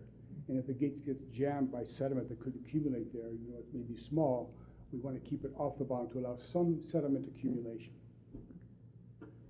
So just one last question. Could you furnish us at some future date a list of other dams with the RCC type construction and their history? At least 5, if you could find them? Yes. And their history of how long they've been there and any problems that they've had. Yes, I can do that. Thank you. And we'll do that. And could we make that public, please? Yes, ma'am. Thanks. That's all I have. Thanks. Any other board comment? Thank you. Will, you're good? Scott? Very good, okay. Gary? Close it up. At this point, I'd like to close item number 9 to the board as reminded to the public That these reports will be available at the Centennial website, as discussed earlier. In addition, these reports will be part of the draft EIR, in which formal comments will be taken at that time on these. So they'll have time to review and look at these items. At this point, I request that we close item number 9. Okay. Now we can move on to the general manager's report. Good morning, board. It's my pleasure to update you this morning on our current water situation. We are currently sitting at 249,672 acre feet, doing quite well. Interestingly enough, conservation this year continues to be strong, so our efforts have continued to prove fruitful. Our 2017 conservation year to date is 22%. Last year was 26 and 27. So even without, even just on our normal program, our community is responding to the conservation message. Our versus 2013. Versus 2013, yes, sir. Is the best. Yes, sir. Our precipitation year has closed as of the end of June, which leaves us with a precipitation of Bowman Lake at 136 inches, roughly 136.5, which was 202% of average, coming on track as the second wettest year, our 1903-1904 year being the wettest year on record. We're now working in the final phases of the Shale Ridge project, so that's the pipeline that will connect the Shale Ridge tanks. We're excited about that because that'll take care of an aging issue, a water age issue at the tanks, which is great. The Rattlesnake BEP plans are being routed at this time. We met with the Lodestar Conestoga folks and Golden Oaks HOA to discuss roadway repairs as part of our current project. That is moving. I think that meeting went very well. Scott was there. We're moving forward with defining road repairs. We've also met with Iron Horse and Armstrong project owners in terms of how we're going to move into those projects, or whether we are going to move into those projects given the sensitivity of the roadway there. The Bear River Siphon Bypass is complete, so all the techite that was in that system is now out of service. I'm happy to report that the Hemp Hill agreement with the California Fish and Wildlife, Department of Fish and Wildlife, is executed, and so we are underway with that grant. And then we've been working on the building here. Also, to let the board know that we have the video ad hoc committee scheduled for the 25th, and staff is preparing for that meeting now. And that we're also working with the Forest Service on upper division recreation. The snow this year crushed many things: bathrooms, picnic tables, the water system, gates. Also rendered between $60,000 and $100,000 worth of trees. I don't know, you say rendered them, knocked them down. So we got to do some serious tree removal up there. So we've got a lot going on up there right now, and recreation's doing great. So hopefully we'll have some campers up there on a more regular basis starting this week, and because we know that the community's been trying to get up there, and having these facilities in this condition has made it very difficult. That concludes my report, sir. Thank you. Board member items and reports. I'll start with Nancy. I don't have any activities to report, but I'm going to bring back a thought that I had last time, and that is that we need to be aggressive about extending treated water lines to offer fire hydrants to people, because insurances are being canceled right and left. And if you have to go to Lloyd's of London, you're going to be in possible trouble. So it's no longer just a water issue, it's a fire issue. So we really need to look at our policy, our district finance policy, and see what we can do to help folks out a bit, I think, and consider other alternatives for financing as well. Thanks. I say amen to what Nancy said. I just recently went to the Ag Commission meeting, and we basically were reviewing the revisions of the Williamson Act. And for those of you who don't know what the Williamson Act is, it's a discount for farmers on their property taxes, and they essentially put their farms in a 10-year preserve, renewable every year. So we were just reviewing some of the revisions of that because there's been some issues related to individuals that do go into the act and don't actually farm. So I could report later on that, but that's essentially what I've done. Okay, John? No. Scott? Just had that meeting with the, along our path there in South County, I want to say someplace like Aleppo, which is a realistic comparison, but it looks like a doggone, the intersection where they're doing all the work, it looks like a war zone or something, just the street itself, and so not surprisingly, or not unsurprisingly, everybody's fired up about the roads and this and that, but the district gets a little beat up over this, and poor Gary King has to suffer with the demands and expectations, and so I'm glad you thought it was a good meeting. The meeting was called to kind of get the folks in the same room so we could actually vet out some of the issues, and it kind of went as a settlement meeting. Don't know if it's a legally proper term, but we seem to have arrived at some agreement. Closure, there's a term, so that we can keep the momentum on these other projects, because we get caught up with, anyway, it was a good meeting, funny exercise with everybody. Sometimes they just don't listen to one another. Anything else? Good exercise. Just report that I got hung up in NID traffic control on Spencerville Road this morning. I was really pleased to experience that, because that means the pipe's going in the ground. Thank you so much. Very good. Any comments on items to be considered in closed session? Hearing none. Meeting is adjourned. Adjourn your closed session.